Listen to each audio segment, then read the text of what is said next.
you are out of focus big time. I look pretty good to myself. Well, I like you out of focus as much as the next guy, but you know, just letting you know. I'd like Matt more clearly defined, though. Yes. So we are live and didn't do the normal intro and stuff like that. Just didn't get to it. It's been a little discombobulated, but that's okay. Not a big deal. On the road. Yeah, man. Live from Cannabis Counsel in Detroit with Matt Abel himself. Right. I think so. Check. So,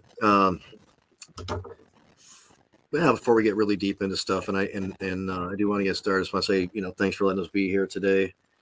This firm made it its mission years ago to concentrate on cannabis issues. You added more things on throughout the years as you could, but it was mainly all cannabis stuff. I just made my hobby into my job as well. So just to be recognized that there's a lot of history here too. So just really appreciate it. And it's kind of cool to be here, especially at this. But just to get started, it's been a really rough week, rough few days. We lost just an extremely important person to a lot of us and to our cause, and we dedicated a show for Zara Abbas on Sunday, and just try to give tribute as we could. There's been services already. They get right to it, and I'll put some information up. But for those who would still like to do something, there is a memorial for her on Thursday, and I'm going to get the details for it right now that Leah has sent me, and I'll put it up here so people know about it and where it's going to be and all that kind of stuff. So I'll do that in a minute. But we played this address from Senator Tlaib, which was really cool. I think I'd just like to do that again. That encapsulates a lot of it. Plus the fact that she was read onto the floor of the U.S. Congress, and that type of thing is really cool. So it doesn't hurt to check that out again, and we'll do that in the meantime.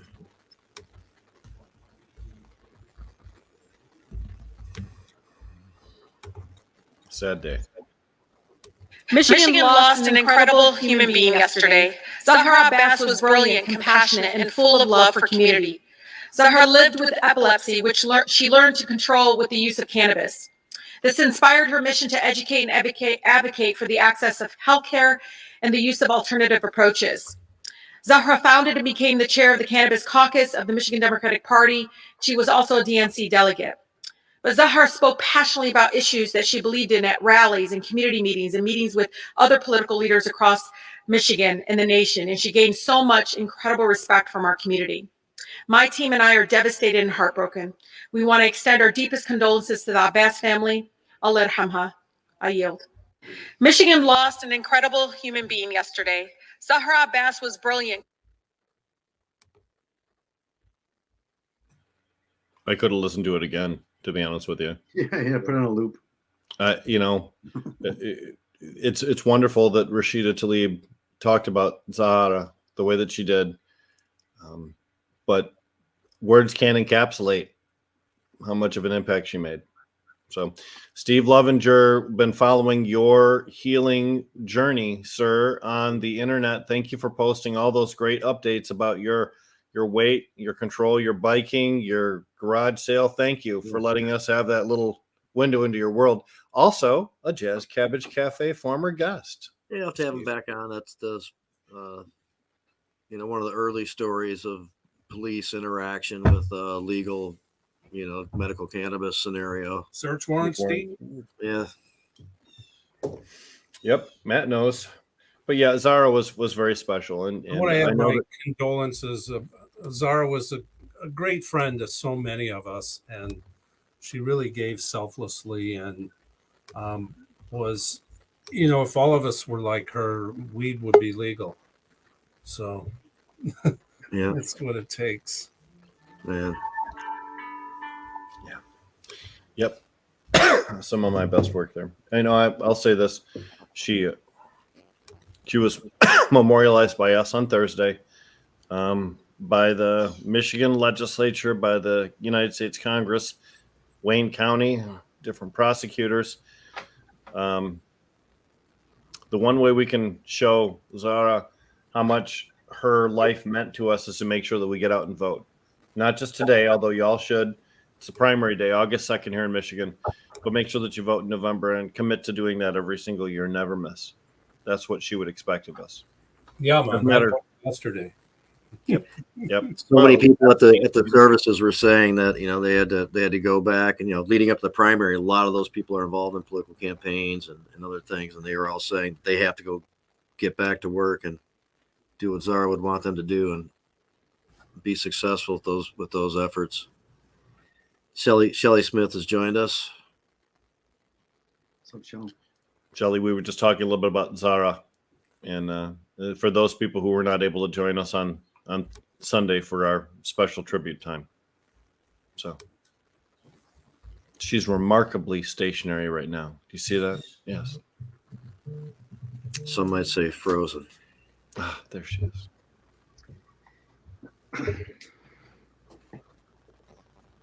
But, and again, we're experiencing this loss here in Michigan, but it's a loss on a national front. Matt Abel said it before we came on camera today. She could have been governor. She could have gone higher than that. She could have. So, and we are. That's an interesting perspective. I mean, she really, in some very serious evaluations, could have been on the trajectory if that's what she chose to do. I mean,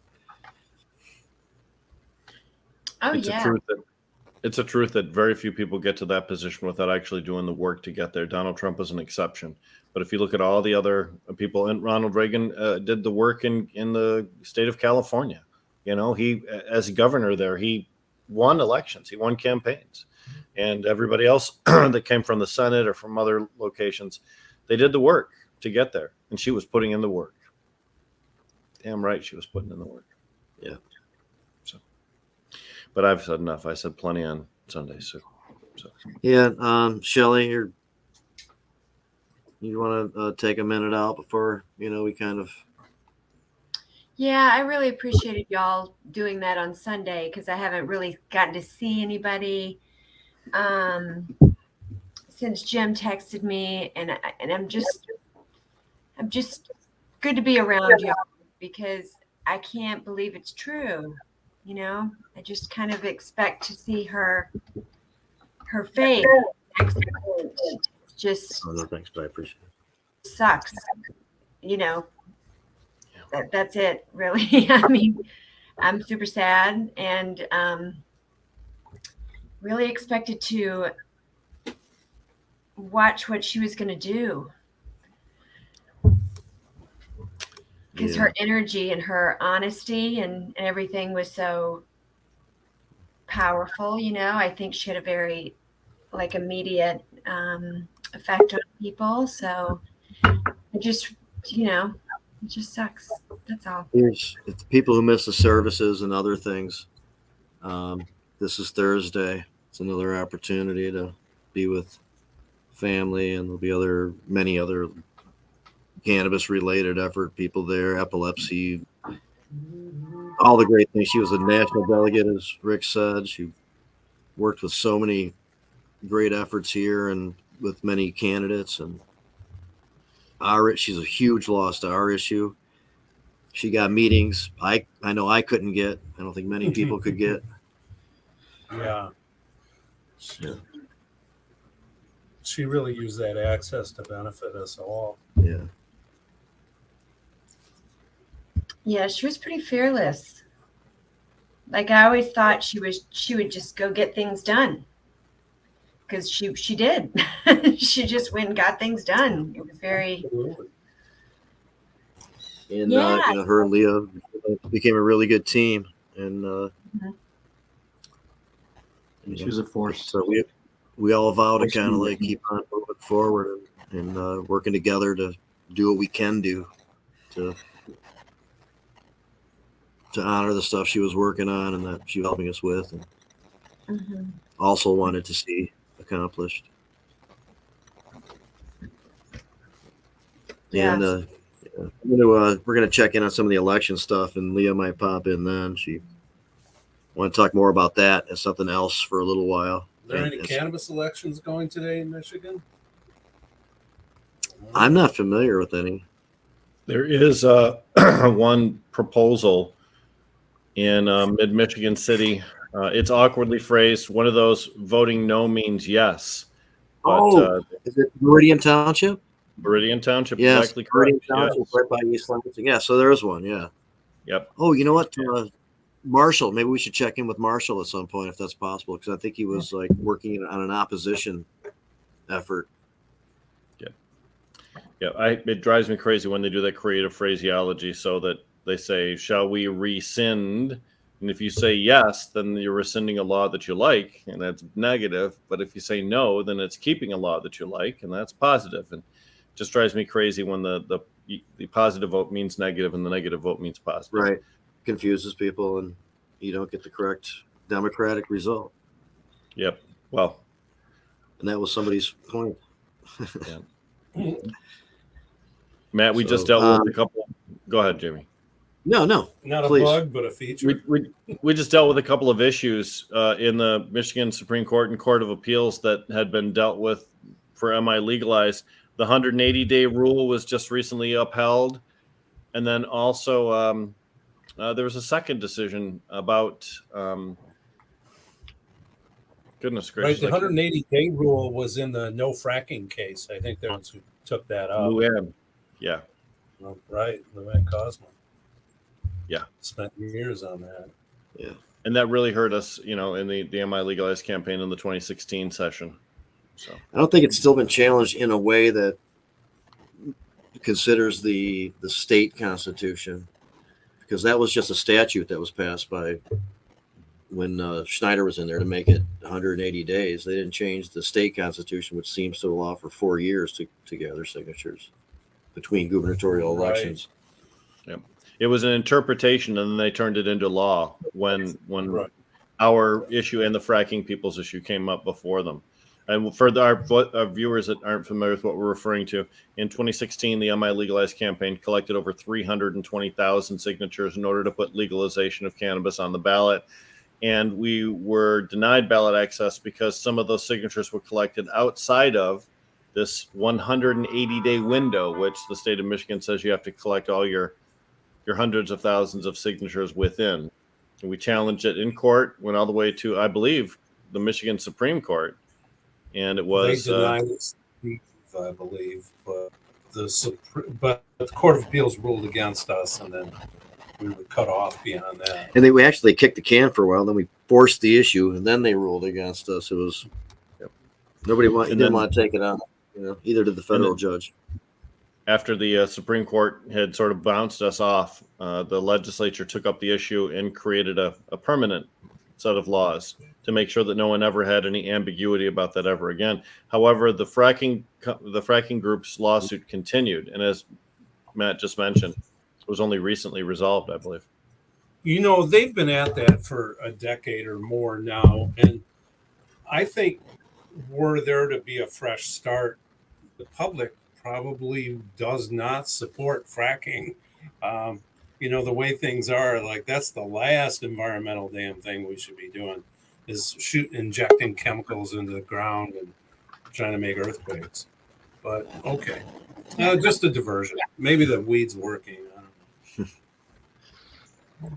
Yeah, by the way, before I forget about it, there will be some information coming out for seeking help from Zara's family and friends to defray some of the costs that have gone on lately. So look out for that type of stuff on social media and that type of thing. The last gift we can give would be to the family to support them as they put her to rest in their own cultural way. Yeah. there'll be a formal way to do it, but if you want to do it, you can also make it known to Leah or myself or somebody. Just kind of be ready to do it when they decide how they want to kind of go about it. Mm-hmm. That would be good. But we wanted to talk a little bit, and Matt was excited about this when I brought it up. We want to talk a little bit about what's going on in Detroit with the ordinance. Never a dull moment. I mean, Yeah. in between, it's a dull moment, but and it's not over. The latest news was Friday afternoon, apparently, or Friday. A circuit judge stopped the city from accepting applications for the limited license types. And that doesn't end the case. It's only an injunction, so it's holding it up pending further review. And meanwhile, Detroit's so damn concerned about social equity and everything that they've really kind of screwed themselves over, in my view. That they were really, and the whole hitch was only really about 10 additional dispensaries, because they were talking about half the ones that are operating and half new ones. And I mean, back in the original, and there were 65 operating, and they were going to allow 75. But so if they would have just allowed 100 total, they wouldn't have had to be in this whole snit about it. But they were so tight on the number that it kept some of the current players out. I was just talking with Jamie earlier before the show about, there's that phrase in the adult use law, MiNORML, that says that, paraphrasing, that if a city adopts adult use, that when they go for retailers, you have to allow the dispensaries, the provisioning centers, and it doesn't say that specifically, but it says if It can be interpreted as such, because I've too. Right. I have a question for you. Since if the retail's allowed, you got to allow it for adult use. Matt and I were official drafters. It was, that process did open up to the public. It took public input, and some of that was But there was a contributory. table with about 20 people sitting around, more or less. And have you been asked to, either give an affidavit about testify or affidavit about intent? A couple of years about stuff ago, like we that? had some conversations that got close to that point, but it hasn't happened, and I don't know if I would, if and when. I mean, if it On was this, something on that that was issue, clear. I've done it before, but on this yeah. issue, I haven't necessarily gone there, because I haven't really sorted it out. It's not. Yeah. So somebody contacted me in regard to the Traverse City issue at the time, is what it was. And it's not attorney-client, because I wasn't acting as a lawyer. I would have been acting as an expert witness, and I'm not saying who it is anyway. But that was an issue in Traverse. Gotta love the bling. Yeah. I've had these off and on over Fresh last coffee too. We'll take that one 13, with you, 14 man. years. I absolutely I love got it. one behind the bookcase here. Yeah, I Got a new lighter too. I don't have one of those. What the heck, man? I mean, come on. We were All talking Jazz about Cabbage participants today should get that swag. Yeah, but do you have one of these? An old crusty scrape card that still has all the trichomes on it from 10 years ago. I may have that song. And it says right on the back, it tells you, well, this one doesn't tell you how to get a hold What of to things, say? but- You get pulled over? No, this just gives the address for Cannabis Counsel, but in the past, I've seen them where they have the don't speak and call your People lawyer. do like those scraper cards. We're talking about rolling trays next. Shelly's signal wasn't remaining strong, so she ducked out for now. But I'm glad that she came on for a minute. It's been a little while since she's been on. She's got the Reads and Weeds, where people read a book and then they come on the show and talk about the book while you're smoking pot. Okay. Yeah, I've been on her a couple times. It's have always good. I have read books before, not Yeah. It's been fun. Well, you have a So Juris the, Doctorate so degree. I'm sure you read You bring something. up. I'm sorry, Rick. I'm sorry. I was just saying, Matt's got a Juris Doctorate degree, so I'm sure he read a few books at least. And All right, the pathway there. And I just wanted to call attention, Richard, Dr. Libby, Sunshine, Keeman, Christian, Becky. Thanks for all being in the chat, and thanks for some of the nice things you're saying about Zahara. Appreciate that. Yeah, Becky's suggesting dedicating Bridgewalk to her this year. Oh, it's 420. Great idea.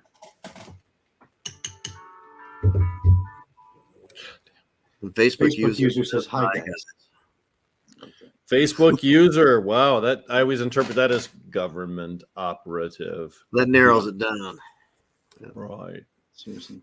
Yep. I mean, you couldn't come up with a fake name. There's so many fake names out there already. You couldn't come up with anything. Facebook user. They're right at 420 though. Cool. That's, I think by design, by hi guys Facebook user. Yeah. But so you brought up the so that's one thing. There's another argument too that's involved in the stay? I mean, if that. Oh, I know it is. It's so similar to the last ordinance, and the federal judge said it was likely unconstitutional then. So the judge so that ruled it now probably said still so. I'd have is. to take that into consideration also. I'm not even making that judgment. I don't know. I stopped reading the damn things after, they don't make any sense, and there's nothing. You can waste a lot of time on Detroit, unfortunately, and it doesn't have to be that way. I almost think it's deliberate, though. I've lived through enough of it long enough where there definitely are people who don't want cannabis expanded at all in the city, and there are other people who are willing to play the game and kind of be bumbling about it, and we're trying to help here. Well, stop trying to help. Well, Matt and Jamie and I have been talking to the city of Detroit since, I don't know, 2012, 2013. And for about 4 or 5 years, went to these city council meetings regularly whenever cannabis came up. And I always felt like my opinion wasn't valued, that we were dismissed. And like they never took any of our suggestions. Now, Matt may have had a different result because of his status, but to be honest with you, it was a disheartening experience trying to work with Detroit to help them guide into a better place. So I agree. Oh, it's Bernie from Custom 420 Pro. Yeah, One of our sponsors. Thank you. He's one of our sponsors, and I want to point out that Leo was trying to get together the pamphlets in time for the memorial, and I don't know it shook out, but it looked like it was coming together. He that's part of what he does. He creates all these really cool, promotional items and stuff like that for people, such as the things we just demonstrated a minute ago with the cups and the lighters and all that kind of stuff. And he was able to find a channel for her to get this stuff done in time for the memorial, I believe. So it's much appreciated. Thanks a lot, Bernie, for that. Thanks to Northern Specialty Health and Red Setter Farms, both of whom are watching today and are in the chat. We appreciate your support. So.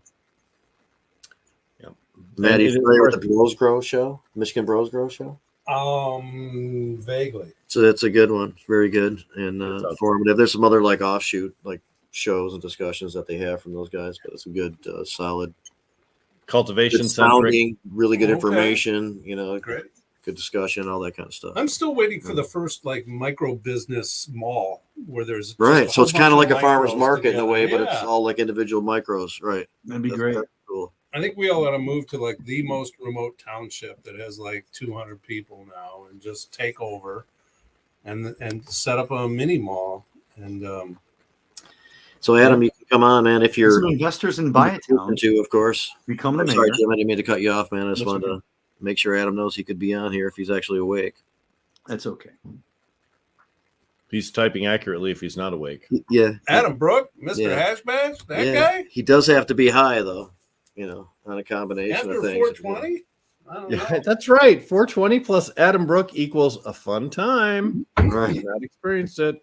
So It's an interesting take Adam Brook has the comment you just posted about the small group of preachers controlling the elected officials.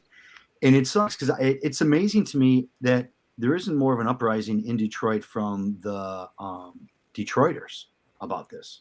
I mean, a bigger one. I know people are attending meetings and everything and talking, but I'm talking about a bigger meeting like you do at the Capitol and have gatherings and whatnot about this, because the rest of the state's wreck. What's up with Detroit?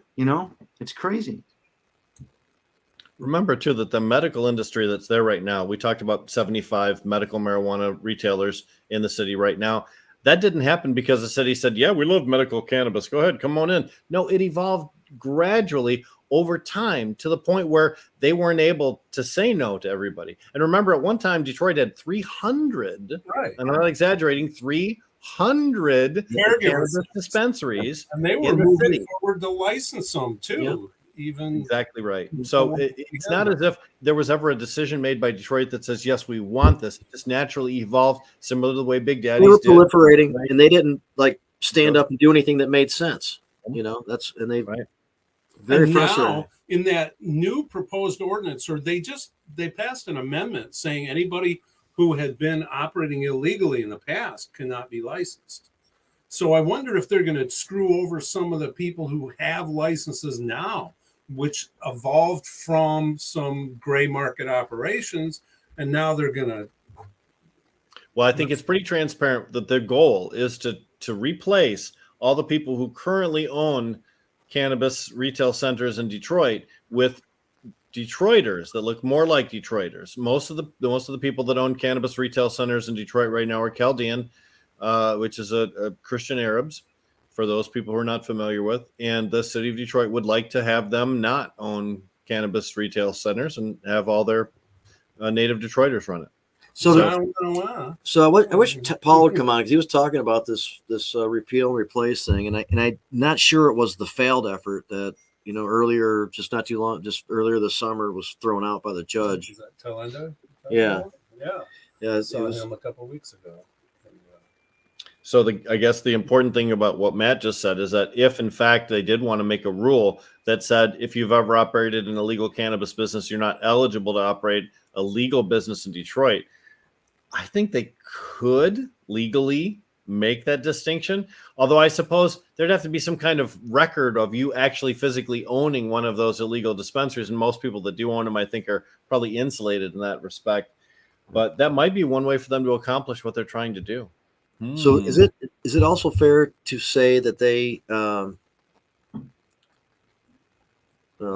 would be imperfect at best, but it would be better than what they've already got, which is not only imperfect, it's unconstitutional, right? the better thing is just to put no limit on it and just let it go. Right, of course, yeah. And they don't have to do the weighted thing or anything like that. So I mean, they're going to hire a third party to much, evaluate these applications to see if I don't know how much heavy lifting I really want to do, but if I have my druthers, I'd put it on the ballot for no limit in Detroit for all the licenses. Right, of course. So the change that when it was 300, it demonstrated why that was a good idea. So the change in the second ordinance, comes down to correct me if I'm wrong, because I'm not an expert on it. From what I understand, is instead of being very specific about resident of Detroit, X amount of years, and that kind of stuff, they incorporated the state's definition of the formula used social equity. Yeah, to determine where these areas, are, stuff like that. And then by percentage, you target the demographic. They also made a rubric that includes other factors like working in volunteer organizations in neighborhoods and various other items like that. Right. So Jamie's thing is that they took away the requirement that you had to be in the city of Detroit, but what Matt's saying is they put it back in the scoring system. If you want to get 100% of a score in order to get your license, you have to achieve these certain steps that only a native Detroiter could do. That very thing, I think, was maybe a similar question to what happened with Pinckney, Village of Pinckney and Loom. Loom challenged their weighted process, saying that they were giving weight to residency, and the federal judge says you can do that. In that case, you can. Yeah, that was in the Eastern District. I don't know if it's the same judge or not this time. Probably got to be Eastern District based on where it's Eastern District. So, well, you might be able to give weight to it. That doesn't mean it's a determining factor, but it could be a. Right, I think that's what that and is. That's probably fair too, to give it some. We like the law says, like we intended for there to be advantage in that area. I mean, that was the point. So I mean, where's the locally owned kind of thing, locally owned and operated. Right. I mean, we're listening to people cry right now for limits on cultivation licenses, but when drafting the draft of the CRMLA, again, it was Jamie, Matt, and a small group of people. I was not part of that group of people, but I was just outside there contributing all the time. And I mean, that was the goal, was not to let the state decide how many licenses there are. Right now, we have people clamoring and begging for a control on licenses because they're not able to survive because of the market conditions. Then the first thing to do would be to do away with the excess grower licenses. That's what I've been saying. Right. And I don't think there's too much growing. I think there are not enough stores. They say that 3/4 of the market's still underground. So, and that's not because people want to do it that way. I mean, I bought these joints from a store, a gram for $4.50 pre-rolled, and it's not bad. And the price is going to continue to come down. And so, but you can't walk into a store in some remote place and grab a 1 gram pre-roll for $4.50. But when you can, more and more people are going to buy them. They're going to buy them in 5 packs and 20 packs. But that, I think, is the wave of the future. And at the point where we have 4 times as many stores as we do in Michigan, like right now we have, 500 stores? Something like that, yes, close to it. The saturation is maybe around 2,000 stores. But that's at least double the growing capacity that's going on right now, too. So I think there's room for expansion, but it's got to be stores that open the market. And what Matt's referring to is, of course, the number of municipalities allowing cannabis retail stores in their cities. Very small. We have about 1,700 municipalities in Michigan. Less than 200, actually less than 170, I believe, allow cannabis retailers in their centers. So in order to increase the market's, viability, increase the number of places where retail can take place, as opposed to trying to limit the number of cultivation licenses. That's Right. the advice.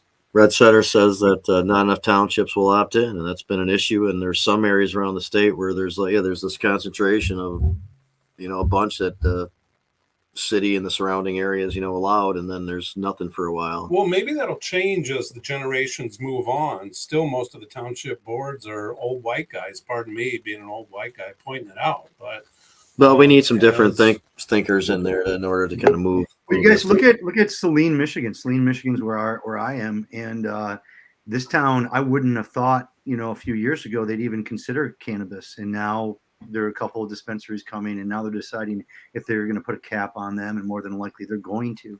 But I wouldn't have thought that Salame would get wrecked.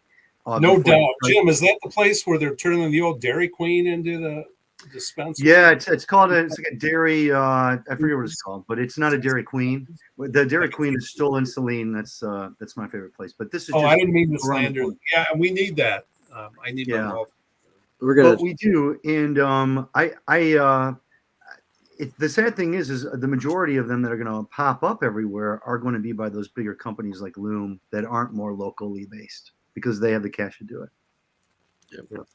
So we're gonna talk about some of the elections and stuff like that today. But Ryan is saying vote Amy Carter, and I agree. She's in the 68th district and has a fair chance of getting through this primary, and particularly if those who are in that district show up and support her. I didn't know Amy was running. What's she running for? House rep. House rep for the new 68th district. Which is where? It incorporates Genesee County? Genesee County, a little bit of northern Oakland. Southeast Square Orleans, instead of some weird squiggly line for All right, 2 miles. so how do we handicap her chances? How many people are in that race? I'm not sure. I think it's 3 or 4. We might hear from her campaign manager today, who's on the show quite a bit, Trish. So hopefully we'll get an update from her. We might hear from Leah too about a lot of the stuff she's involved with, Debbie Dingle, and a lot of Washtenaw County races. Clearly, we won't get any election. There won't be any election results till after 8 p.m. or 9 p.m. for the statewide races because that's the rule here. So it'll be well after we're shut down. But it will be interesting to hear from the people who are on the front lines in these contests. Right. Jim, are those stores in Salame recreational? Yeah, I believe they're going to be. Yeah, Okay. I can double check on that, but None of them are open yet, though, huh? not at all. No. Okay. I think they're a little ways out. That's exciting, though. That's a good thoroughfare. It gets a lot of traffic on Michigan Avenue there. I think it's one of the best. It's Michigan Ave, it's old Chicago. It take you right down to, Trumbull, where old Tiger Stadium used to be, and take you all the way to Chi-Town. Right. One of the grand boulevards of old Michigan, right? I mean, literally, that was one of the arteries that connected disparate regions of our state. So, Trail used by the Native Americans. Go to Chicago. US 12. yeah, That's not the Native American, but yes, US 12. yeah. So, I mean, big stuff. That's one of the things that always bugged me about Detroit, not allowing cannabis retail centers on these historic byways like Mack Avenue, like Woodward Avenue, like Michigan Avenue. And then, of course, you get into Dearborn or outside of the city, and then Michigan Avenue has, distribution centers on it. But it always seemed odd to me to say, okay, we're going to let you sell cannabis in the city, but you can't do it, where people might see. It just always bothers me. Ferndale's like that. Go back into those industrial areas. I know. Yeah, Detroit has these gateway radio thoroughfares, and I think they did that to keep adult businesses out of it. Originally, why they set them up, I could be mistaken, but I don't remember Woodward Health Solutions. That was a pretty adult business there, right? Hey. And isn't there a Deja Vu right on the corner of 6th and Woodward? Correct me if I'm wrong. That's Highland Jamie, you Park. live right there.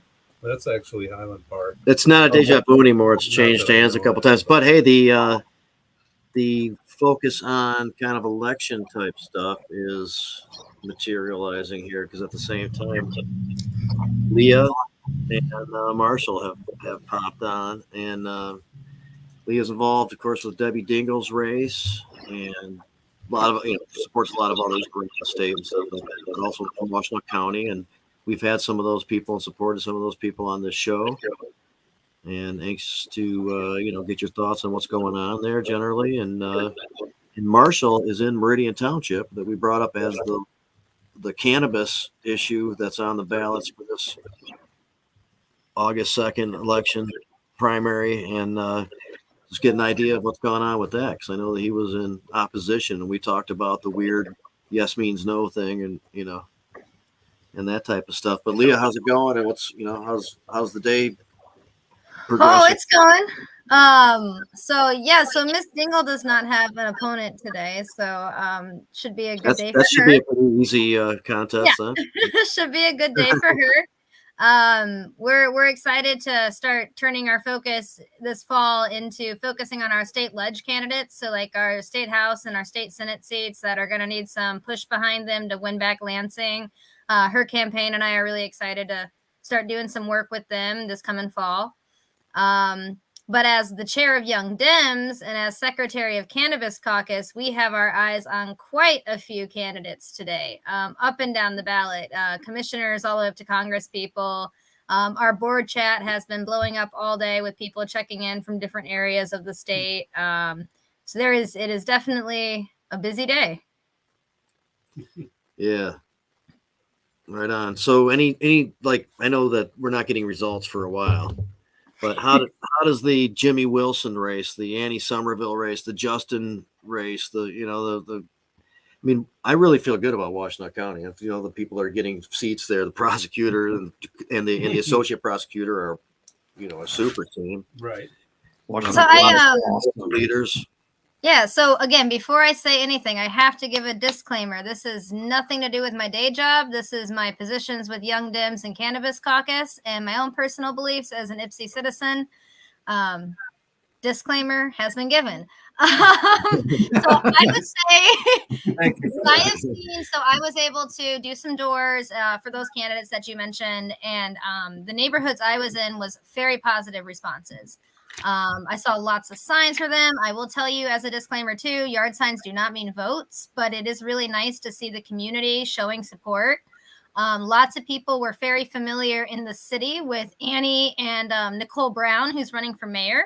Mm-hmm. And I would say when I was in the township, people really knew Jimmy and Justin really well. So, Jimmy's newer to the city, so I spent a little more time introducing him in those communities. But they were really excited, seeing the people that are supporting him are a lot of the people they were already going to be supporting and voting for. So it's pretty cool to see these 4 campaigns working really strong together. And I am really hopeful for a nice clean sweep of some millennial take back and progressives. That's been their slogan, millennial takeover.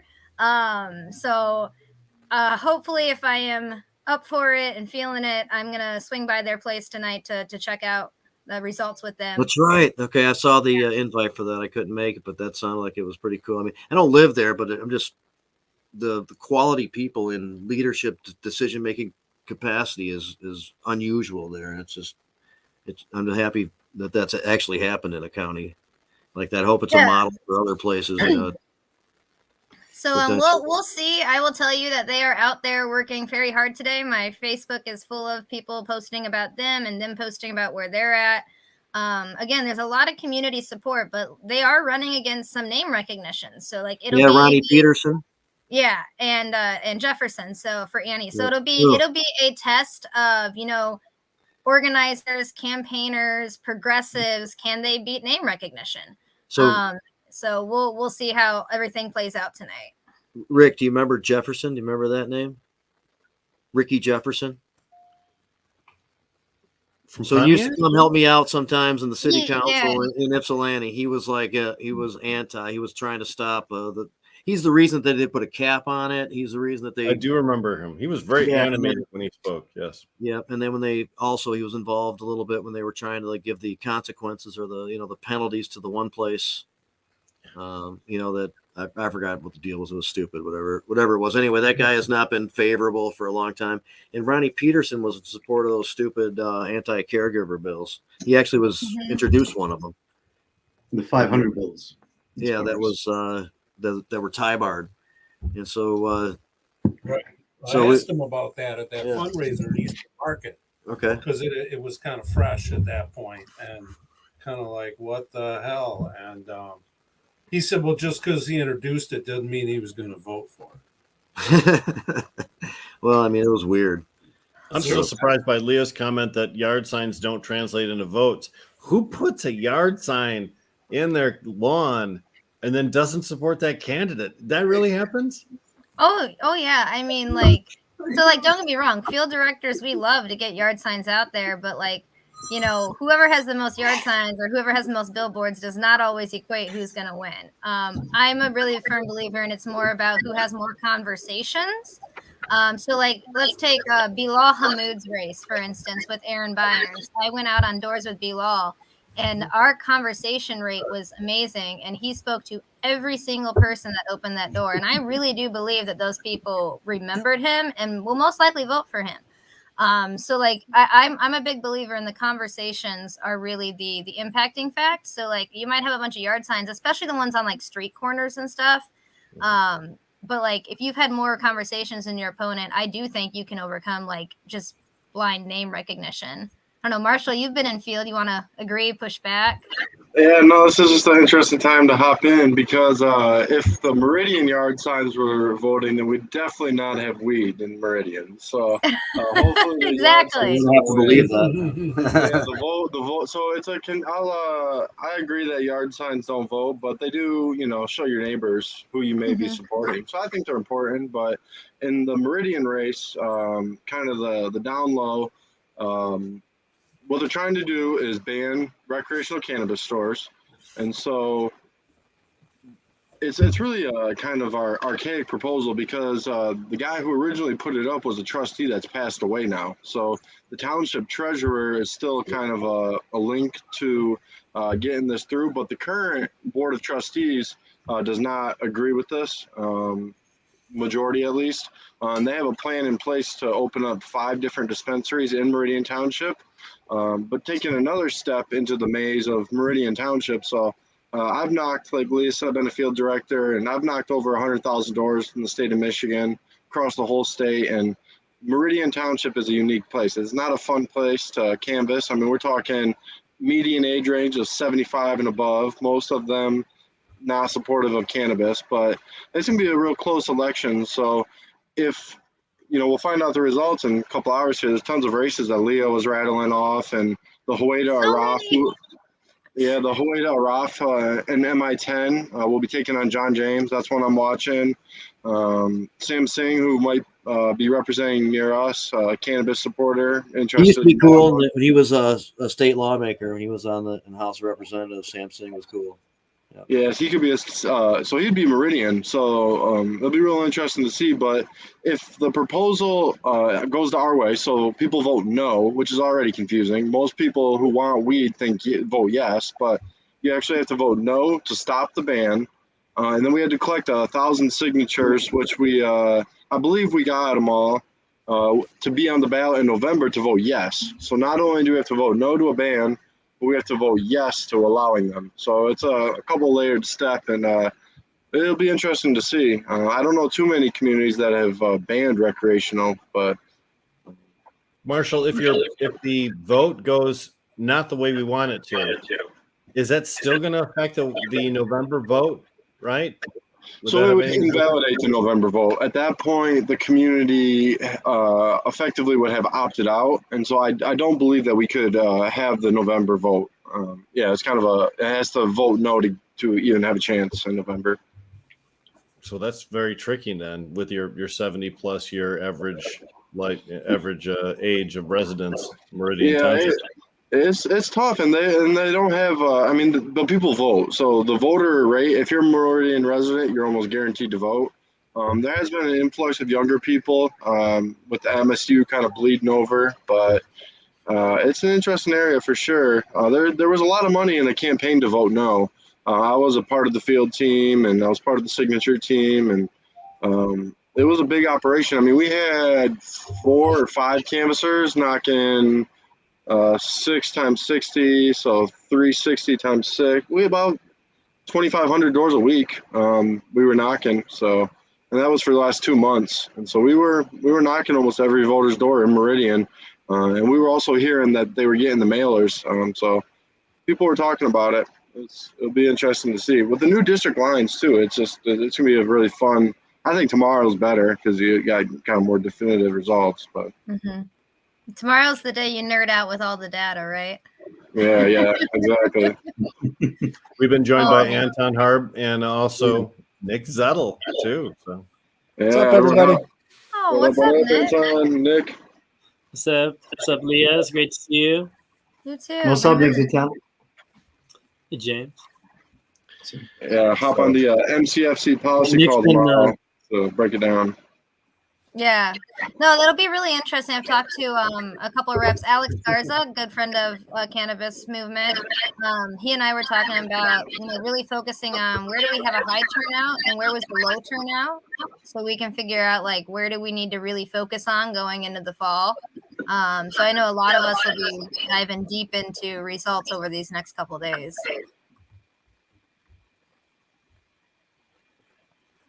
Chris Silva saying hi to Nick. yeah. Oh, yeah, Chris watching. And like you mentioned before, really the details when you dig into the elections data, which percentage of which population voted which way, that's how people have a pretty good idea of how predicting November we're going to turn out.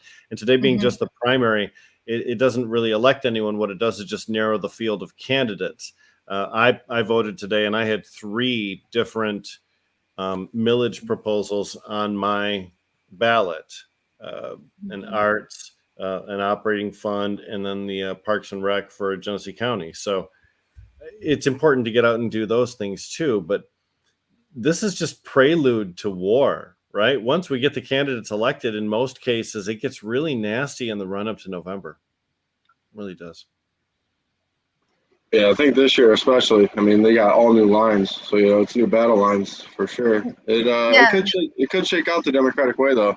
It'll be interesting to see who's going where. I just hope it makes a scenario where the candidates care about the collective, consciousness and will of their constituents.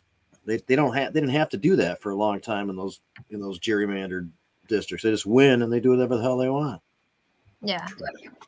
No, the new lines are better, for sure, and but that also makes it more challenging, as you were saying, because safe seats are no longer safe.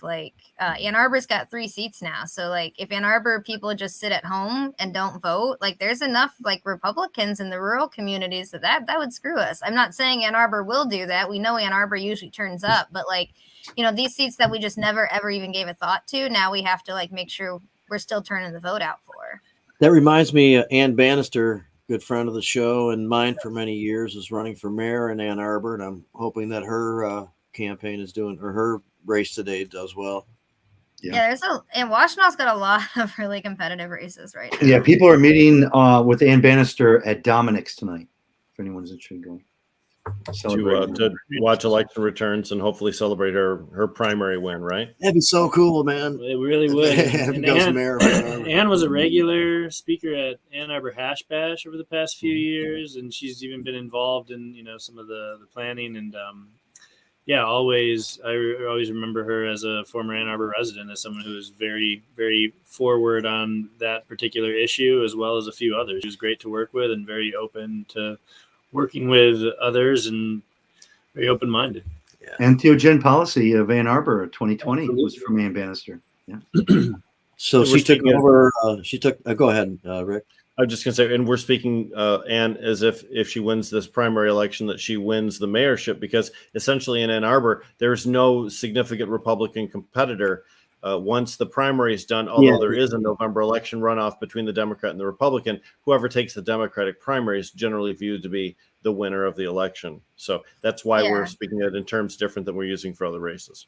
So what you'll see happen from a lot of Washtenaw candidates after tonight is a lot of them will be in safe seats, and they will turn their attention to the frontline seats, and they will send a lot of their volunteers and themselves to knock in. I know Matt Colazar in Plymouth, Northville, Livonia is probably going to be one. Alex Garza and Taylor and Monroe will probably be one. But so you'll probably see a lot of your Jason Morgans, hopefully Jimmy Wilson Jr.'s doing a lot of that to make sure that those frontline seats are protected.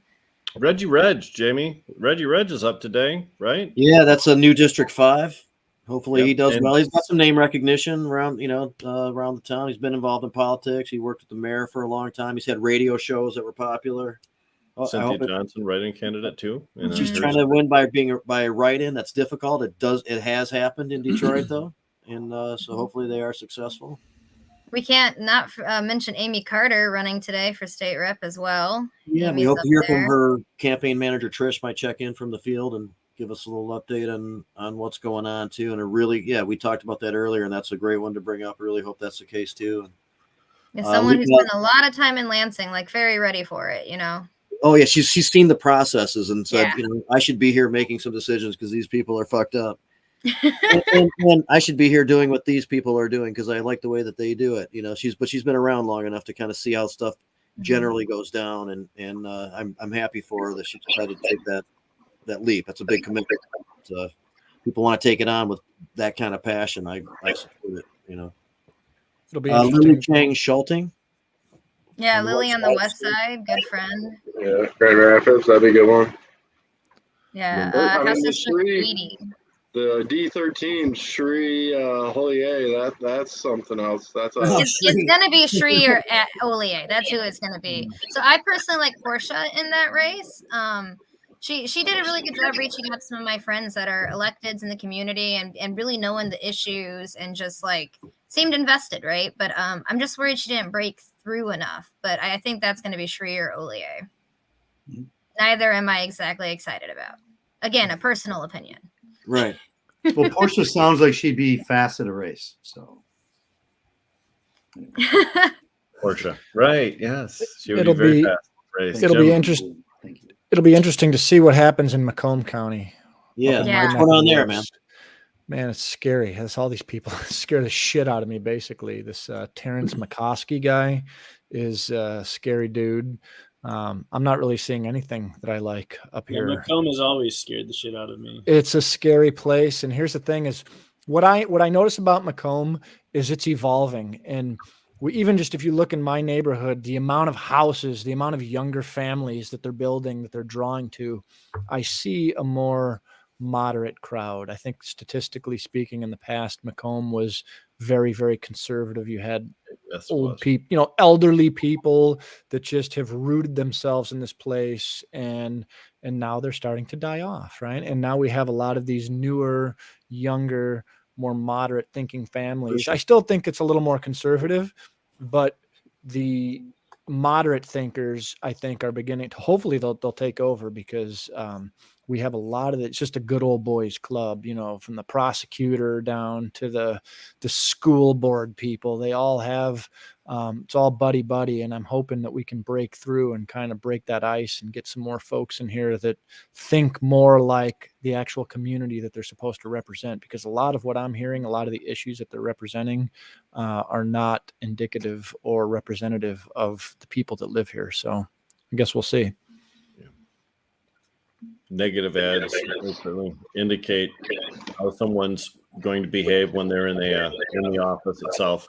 If all you're doing is blaming other people and using slash and burn kind of a tactic in order to address your issues, then I don't think I trust you as an elected official. And I see a lot of that this year. In Republican primary for governor, especially the 5 primary candidates there for governor just attacking each other. Kevin Rinke's got Tudor Dixon negative ads, and Garrett Saldano's negative on everybody. He's in an ad punching a bag like he's attacking Gretchen Whitmer. It's terrible. It's just so much drama, so much hate, and these are the people that wish to run our state. This is how they run their campaigns, and we're going to hand them the keys. I hope not. There's a lot of people that support that perspective. That's an issue in and of itself. But they're there because there's people that like that kind of shit. Yep, that's true. Yeah. Marshall mentioned something about perhaps having Yeah, you got to watch the APAC money in Michigan too. There's a couple there. They're putting millions in races against Pollia. They're backing. As well as the Andy Rudden versus Haley Stevens race. That's a really important one to watch on the national level. Andy being, our progressive champion, and Apex put millions behind Haley Stevens. So that's against Rashida, they put millions. So they're focused on Michigan. Alyssa Slotkin is also supported by AIPAC. So and so I saw a beautiful graphic today about the Andy Haley race, and it just went through like all the different issues. It was a friend of mine who'd made it, and I mean there's just no question that is a progressive versus a corporate Democrat race. Like that is what that race is. And I have a lot of dear friends that have been given a lot of time to that race, and I think that's going to be very close. No one's really telling me how exactly we think it's going to go. But I mean, like, that race has been a very clear play out of, like, progressive values versus, like, very, like, this kind of party Dems as usual, right? So, like, we're very nervous about that one. We really are watching that one close. Dr. Detroit, Professor Mike Whitty has been very, very keen on that race also. He identified that early on as a potential loss for us, not necessarily as a loss for the Democrats, but a loss of a champion in a position of power, which we could use coming up.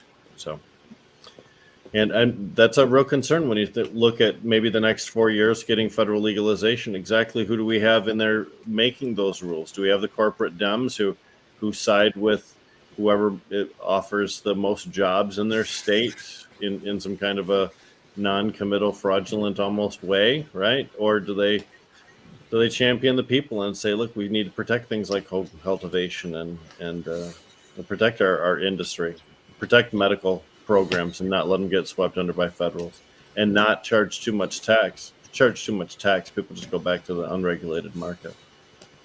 So, who do we want up there? I think Andy Levin's the guy we want. Yeah, I wasn't even paying that much attention to it, to be quite honest. And I had a discussion with Mikkel Goodman about some of the Pontiac ordinance components and stuff like that. He was like, of course it's got to be Levin. I'm like, hey, well, thanks for giving me the info. I think you changed you cemented my focus on that race. So I had to get kind of turned on to that. I wasn't paying attention to it, but I'm glad that there is somebody identified as the progressive dude, in that race, and it's not between a couple of establishment options or something like that. Yeah, no. Andy's a good friend of YDM, a very good friend, very supportive. We're really rooting for him today. Well, if you guys like him, that's some credibility as far as I'm concerned. Right. Yeah, YDM's got so many, and then I added in Cannabis Caucus, and I was like, I'm gonna need like so many counties open tonight. Hey, but I know that Jim's got to leave. He was able to come on for the first hour or so. Do you want to get anything in before you have to take off, Jim? Jim, you're on mute, my friend. Thank you. I'm still thinking about something for a tribute for Zara Abbas and her passing for the Entheo Fest in September. Just some way to celebrate her. But that's, it's really all I wanted to add. And you guys all have a good one, and I'll see you probably on Thursday if you guys are going to be there. Up at the Jim, Michigan let's you and I Cannabis Industry talk. Association. Thursday night's the memorial, the last memorial. Yeah. Yeah, I'll be there, Jim. I'll see you there. Okay, cool. Deal. Yeah, man. I did put up the graphic for the information on that earlier. Oh, thank you. I'm sending emails confirming the printing stuff for Thursday. Yeah, Bernie. So earlier we talked about. He's one of our sponsors. Go ahead, Rick. I'm sorry. No, Jamie, I was going to talk about Meridian Township. Go ahead, Jamie. Yeah, please do. Yeah, Marshall. Other than Meridian Township, do we know of any other cannabis ballot proposals that are up on today's schedule? I couldn't think of anyone. We talked about it earlier. Yeah, I didn't even think of the neuron fired off, for after Matt brought it up, and I realized that the Meridian thing was there, but I don't know of any other. I was almost about ready to say there weren't any until I remember that weird, and I know that you worked on the opposition group a little bit, Marshall too, so you'd be up on what's going on there. Ryan lives in that area too, I think, in that district, that voting area. Yep, Ryan and Mike McCurdy. And Mike McCurdy too. I thought actually I heard of one other one in Michigan, but I did a Google search right now and I'm not finding it. But I think there might be one other one. But yeah, it seems like they don't do this too often, which is good. It's a stupid fight. Have to be out there telling people not to ban weed. One of the flyers says end prohibition, so that's kind of what we're going against here. Those of us that have done ballot proposals know you try to do it in the general election, not in the primaries. Unless what you're trying to do is target what Marshall had talked about earlier, the really old people vote. Primary elections tend to have, a really old people turnout. So if that's the vote you're trying to court, then a primary election is ideal for you. And that's why Meridian Township is so frightening, especially if they don't reject this measure today, then you don't get your opportunity in November. That's double damage. It hurts. So. Yeah, no, it's primary turnout. So you have students who aren't in the area, you have people who are on vacation, you have people who just don't even realize there's an election still. Yeah, I mean, it's always a goal to turn out, but you're right that it's your dedicated absentee registered voters that are usually your older voters.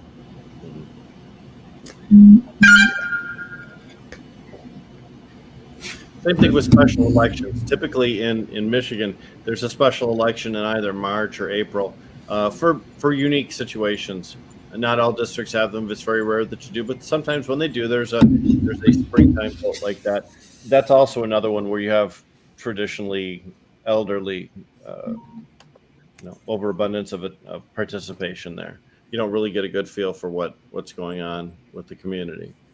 So those are dangerous ways to have your ballot proposal voted on. But November will be interesting. It'll be really, really interesting to see. There are some, the GOP candidates for governor. I've kind of been following it, and man, I almost don't want to look. You know what I'm saying? That's your traditional, you're somewhat independent, but you are kind of conservative. You have leaned more, the Republican in our two-party system and stuff. And you're looking at the candidates. What do you think?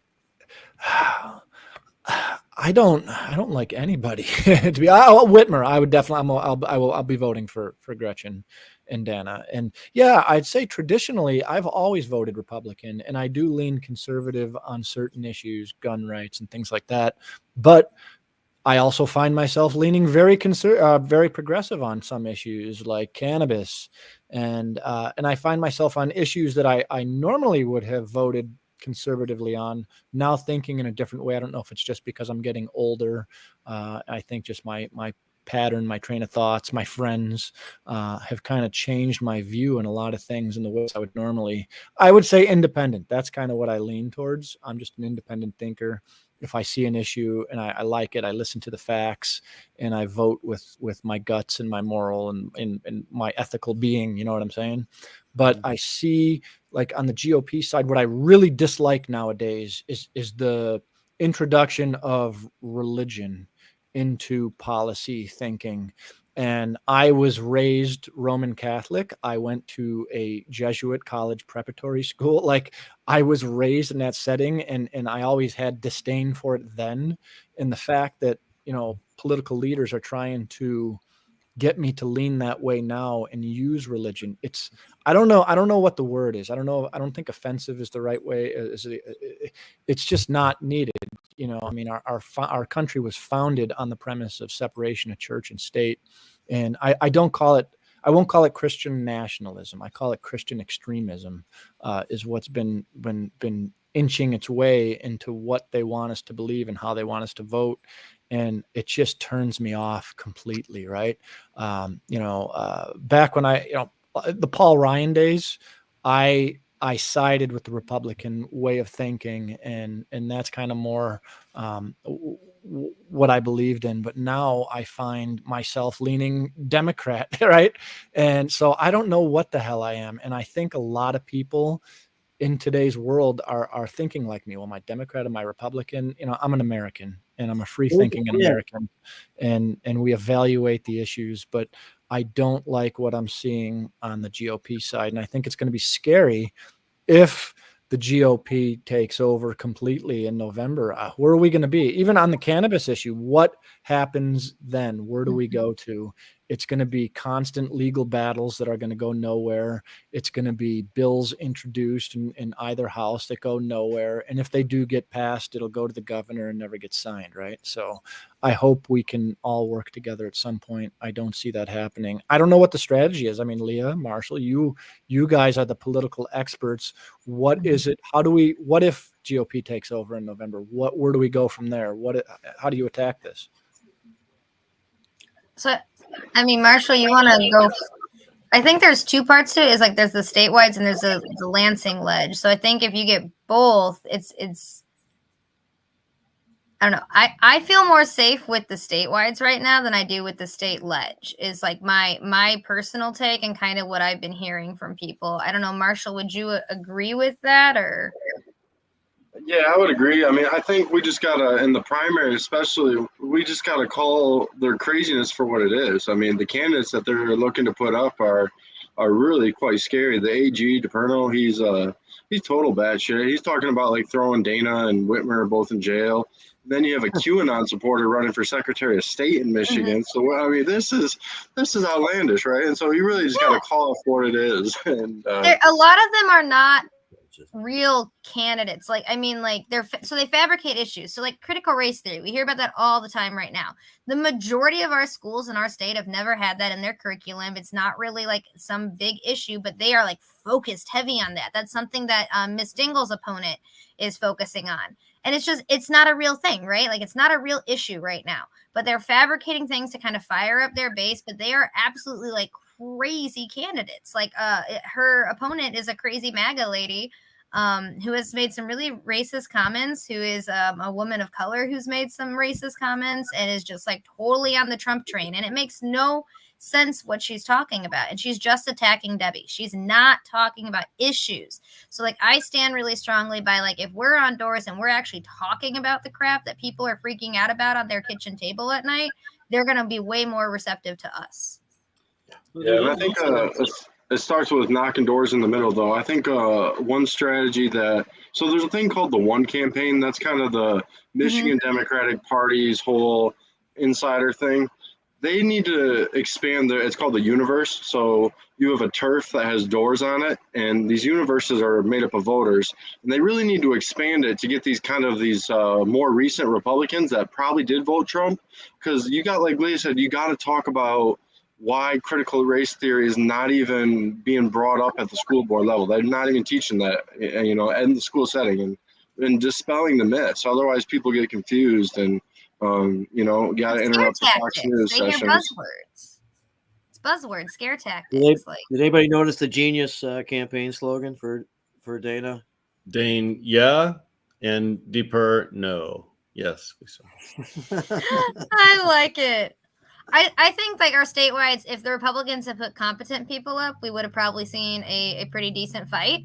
But I just don't think they put up their best hand. And even when they were at their convention, which I am not the best one at this, but one of my board members was saying that it was a contested vote. They voted twice at the Republican convention. Some Republicans were so angry about putting these candidates up because they knew they were jokes. So there is division also in the state party of the Republicans. Yeah, Tom Leonard would have been a much more. I mean, it's still a legitimately tough race, and Dana needs support and all that kind of stuff.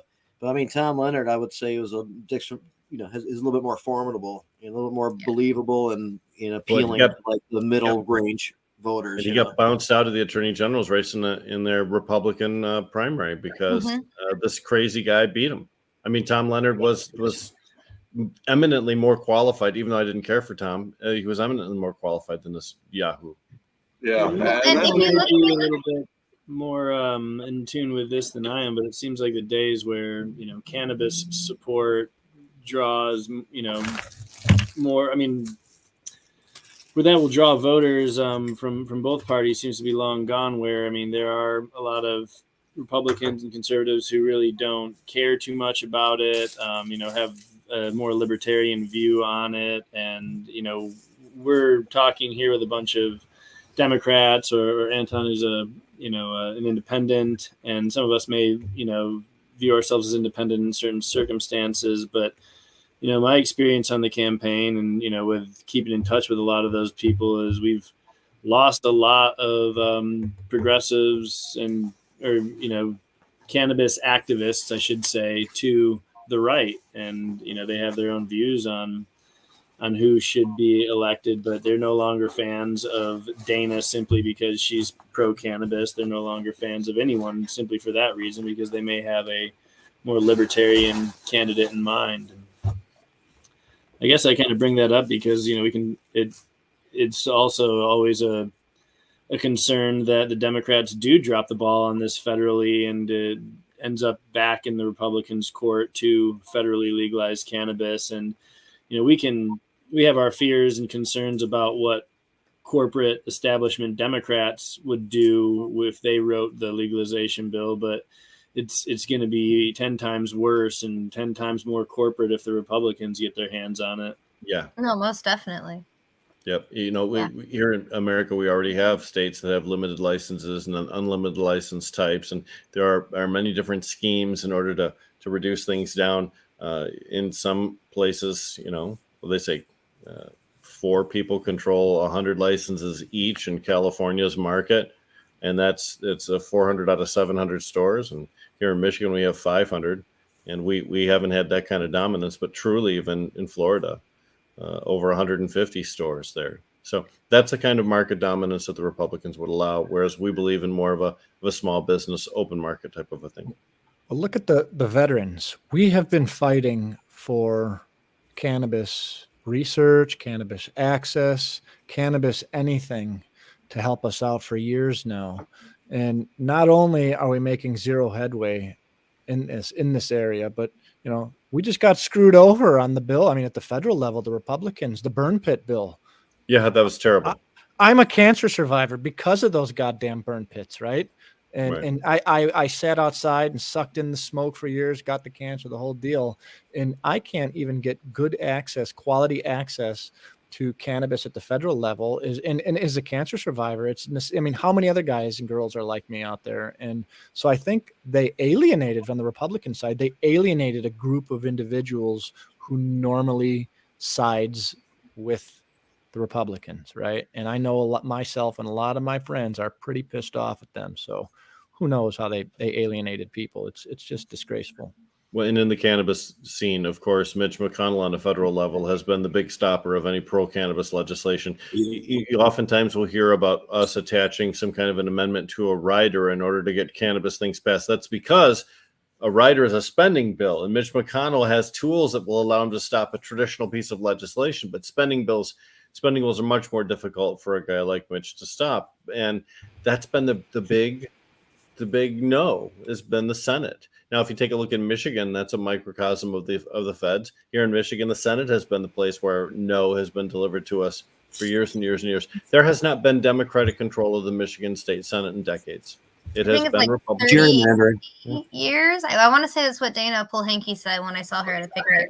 38 years or something like that. Yep. So all of the ills in the state of Michigan, you can blame on the Republicans, because every time we try and fix those problems, the Republican Senate refuses to let that legislation pass.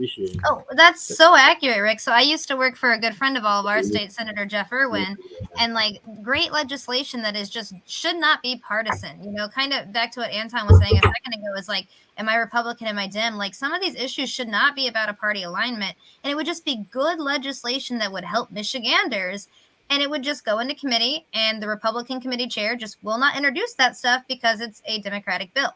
And it's like, and vice versa, you know, and you just get into, especially in DC, like you were saying, it's really bad up there. Like, you know, Miss Dingle talks about it all the time. But like, it's really petty. And like, I wish that we didn't have just a 2-party system. Yes, I'm a big Democrat. I run YDM, but like, it is really like, sometimes, as Anton's saying, it's hard to sit there and be like, wow, I have these 2 choices. Back to today, that's why primaries are so crucial, because it's your only chance to have more than those 2 choices. And like, so my state rep race, Jimmy Wilson, our good friend, there's 5 candidates in that race today.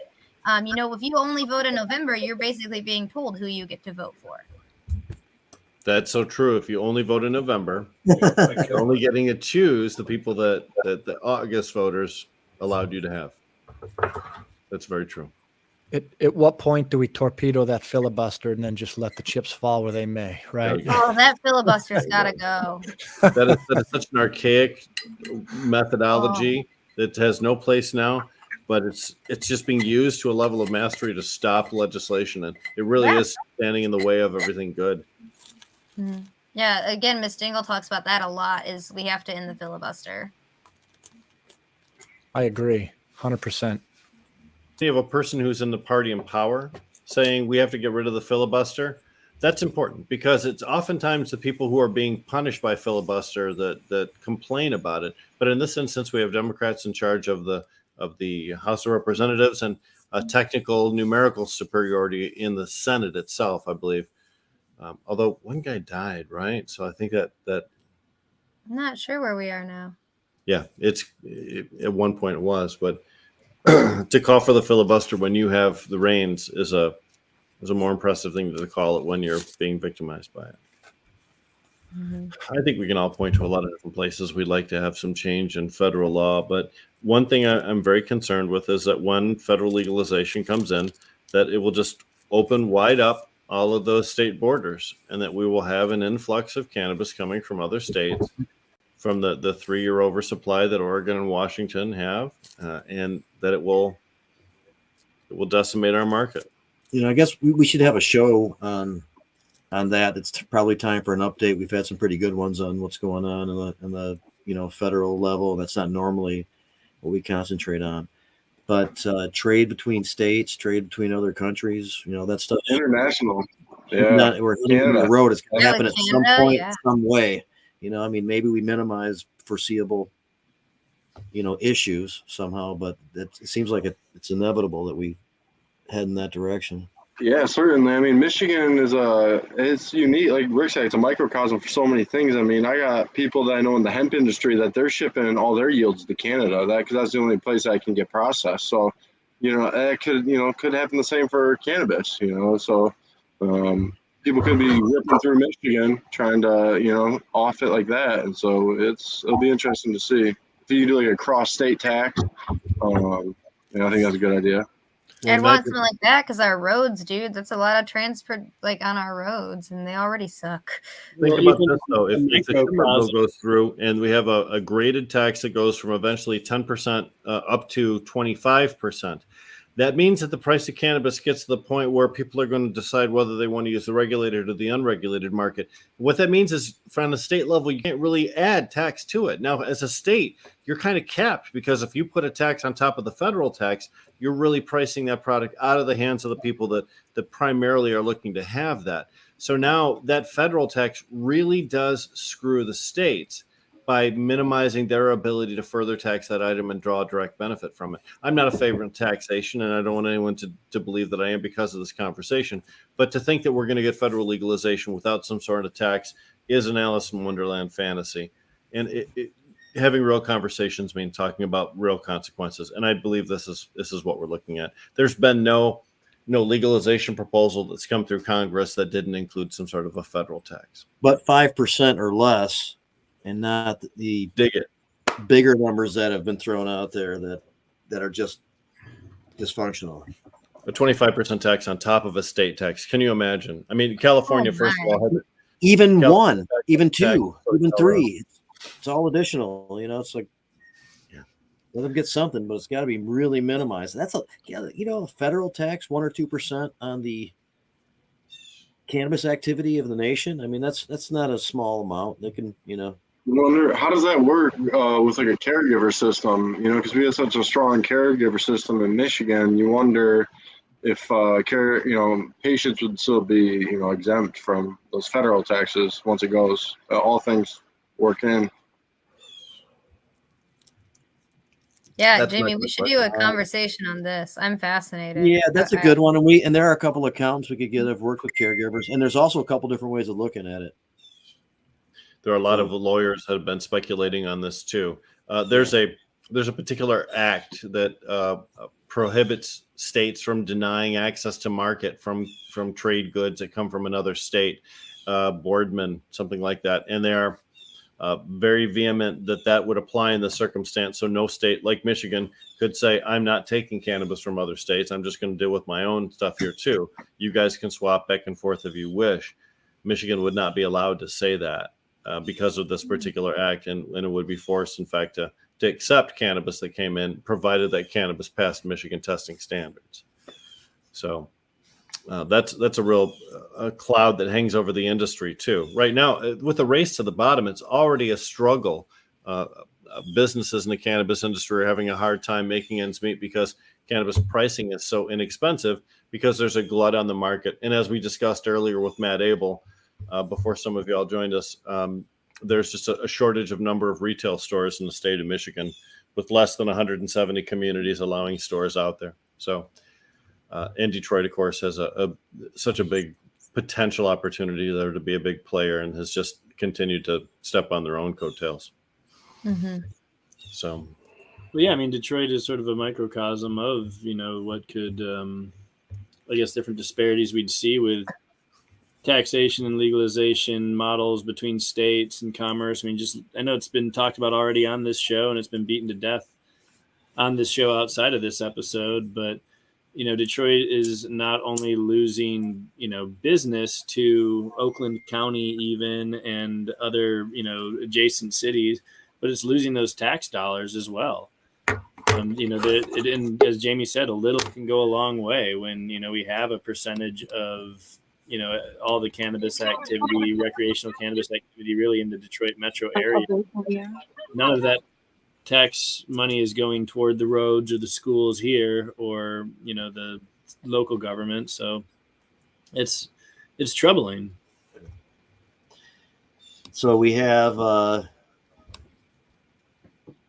Trish, and I think she might be with Cannabis. I think that was Amy. I think I saw Amy. Yeah.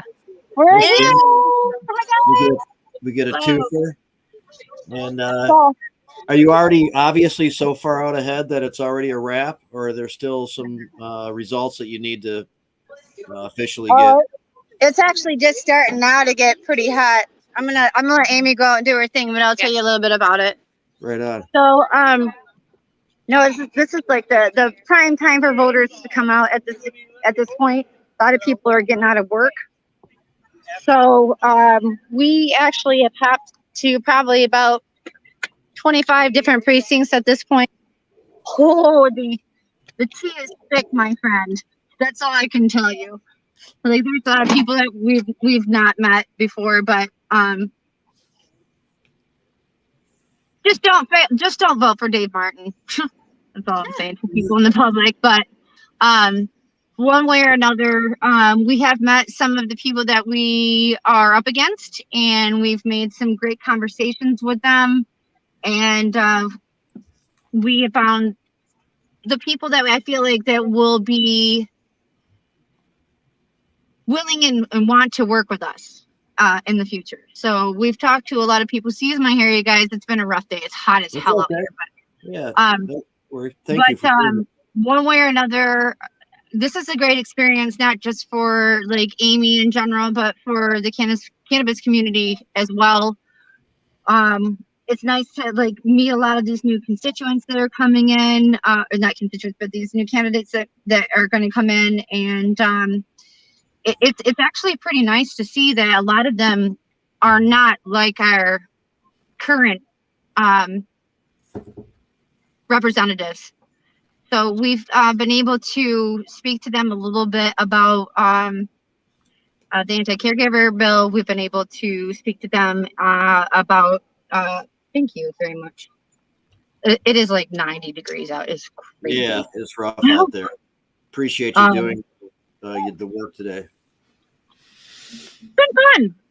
You know, I'm not gonna lie, it's been fun. And we actually met our Republican opponent, and she was very impressive. I actually really like her. And had we known then what we know now, it would have been super awesome for us to be able to stand beside her and say, hey, you know, if you're voting Republican, you should go this way. If you're voting Democrat, you should go that way. But the other candidate that we feel on the Republican side that would fit, I say, cannabis needs, and of course a lot of other things too, would be Kristen Swanson. She's got a large family root out here. Her family has been doing a lot out here to help with Genesee County and Flint and whatnot. And so I do know that we've been really communicating with them, or I have been anyway, about, you know, caregivers, patients, cannabis and things like that, trying to kind of feel them out a little bit about what their thoughts are about things. And so far, the one candidate that we have found outside of the Democratic Party would be Kristen Swanson. So she's actually going to meet up with us, and I think maybe Candace Miller might too. Huh. Strange, right? Yeah. Just to recap a little bit here what you said. You've identified the opponents and you talked to them, made a connection with them. They could win, and so you want to be able to have a connection with them and have a voice when they are evaluating, you know, policy for the issues that you really care about. Well, yeah, particularly, yes, but at the same time too, like this is the first time our district has had a new candidate in it for the last 4 terms. So we've been dealing with hold on just a second here. Tim Sneller has been our candidate for the last 4 terms. And everybody just wants to tell you about everything about everybody out here. It's kind of crazy. But one way or another, it's going to be a good thing. I'm pretty excited. We're out here, we're throwing signs and stickers and information at people, and they're really starting to talk. We've talked to a couple people out here who are here just about because they had a child who was an addict and are dealing with the same kind of things that we did with 5512. And we're able to talk about that particular situation and help them understand, you know, where they stand and how they can help moving forward. And what I mean by moving forward, I know that some of you don't know, but I have been aggressively now trying to see what we can do to try to get opioid rehabilitation use through cannabis. And so far, some of the candidates that I've talked to, especially about 5512, and to help them understand, like, what we've done so far hasn't done anything to the point where it's worse now than it was before. And if you're following the bills in the House right now, there are quite a few of them that are starting to press this. And this is what I've been saying since I started researching this, that they're going to do anything that they can do as far as it goes with specialty courts and things like that to keep that system alive and going.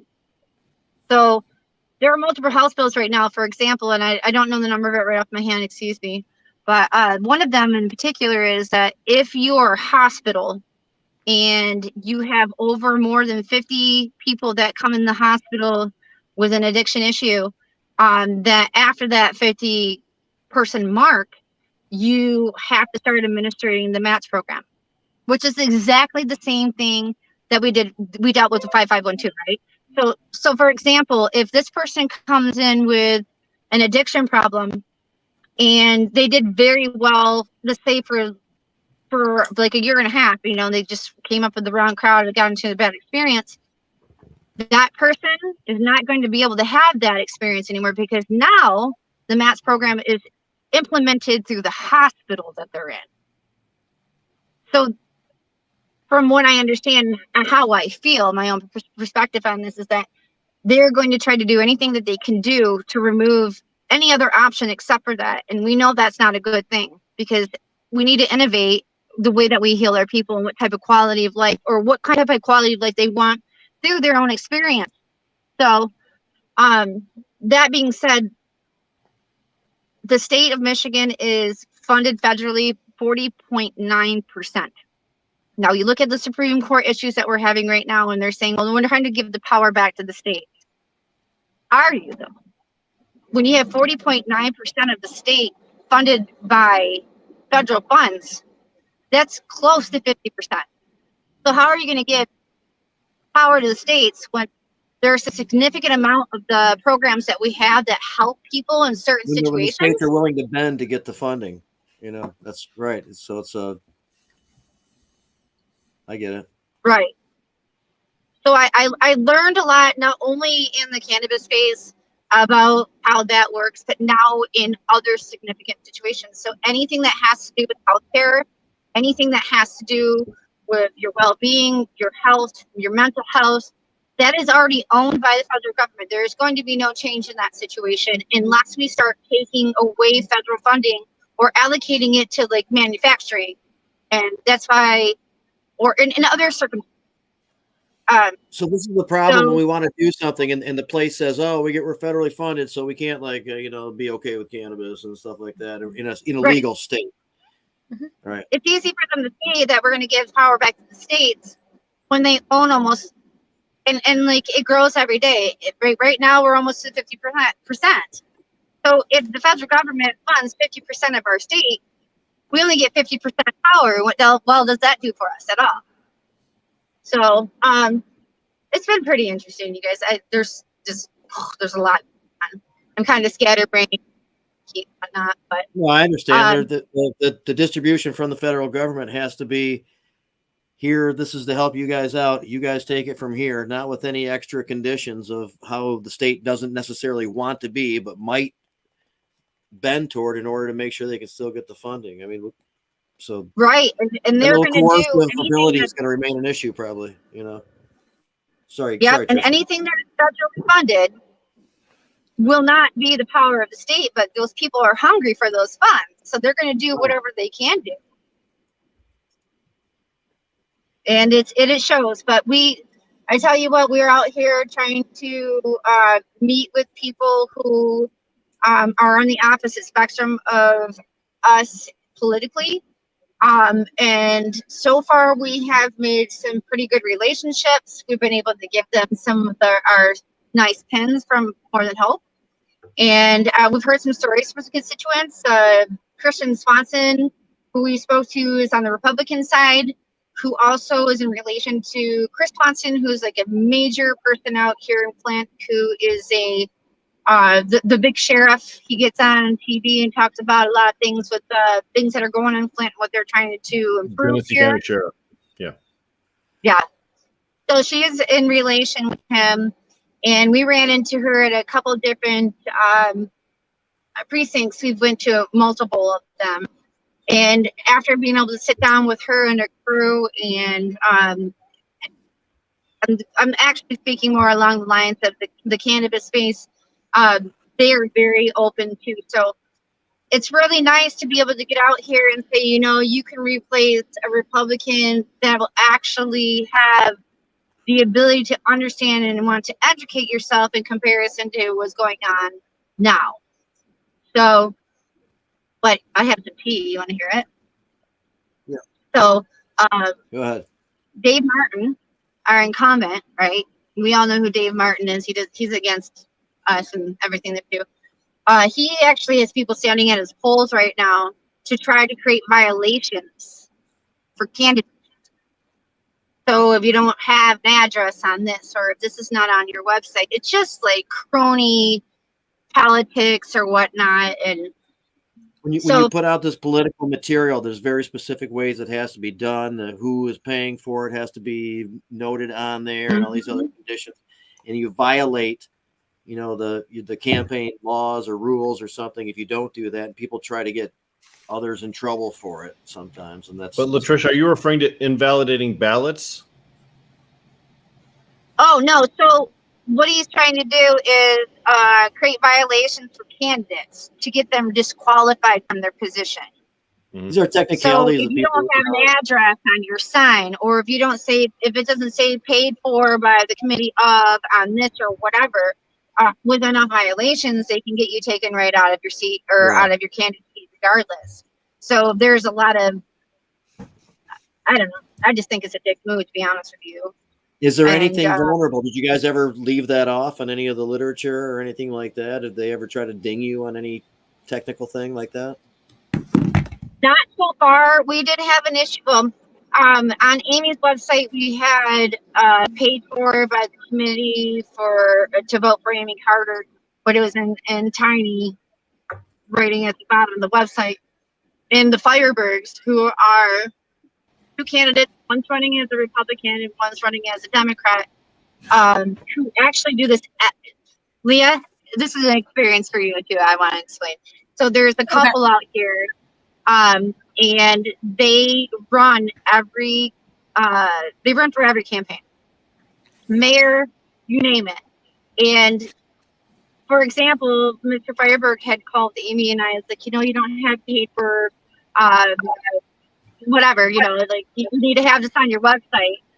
And he's like, I just want to protect you. You got to watch out for each other, you know. But like, I feel like these people's goal is just to make sure that everybody that's running is running correctly, more than anything.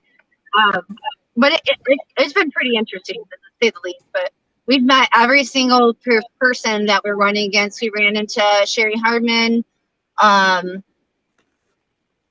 I don't know, you guys, there's so much that I could say that probably wouldn't make any sense because I'm so scatterbrained right now, but it's been exciting. And I again, you know me, I'm not opposed or whatever. I always feel like we have a chance, and it's because universally you have to put that out there in the universe and hope that it comes back. And so far, I believe that we are, and we're in a good spot. Right Trish, on. how many primary opponents does she have? We were wondering that earlier today. We have 2 on the Democratic side, and so we're the Brady Bunch, 3 and 3. We have 6 or 5 against us. And what's Fireberg?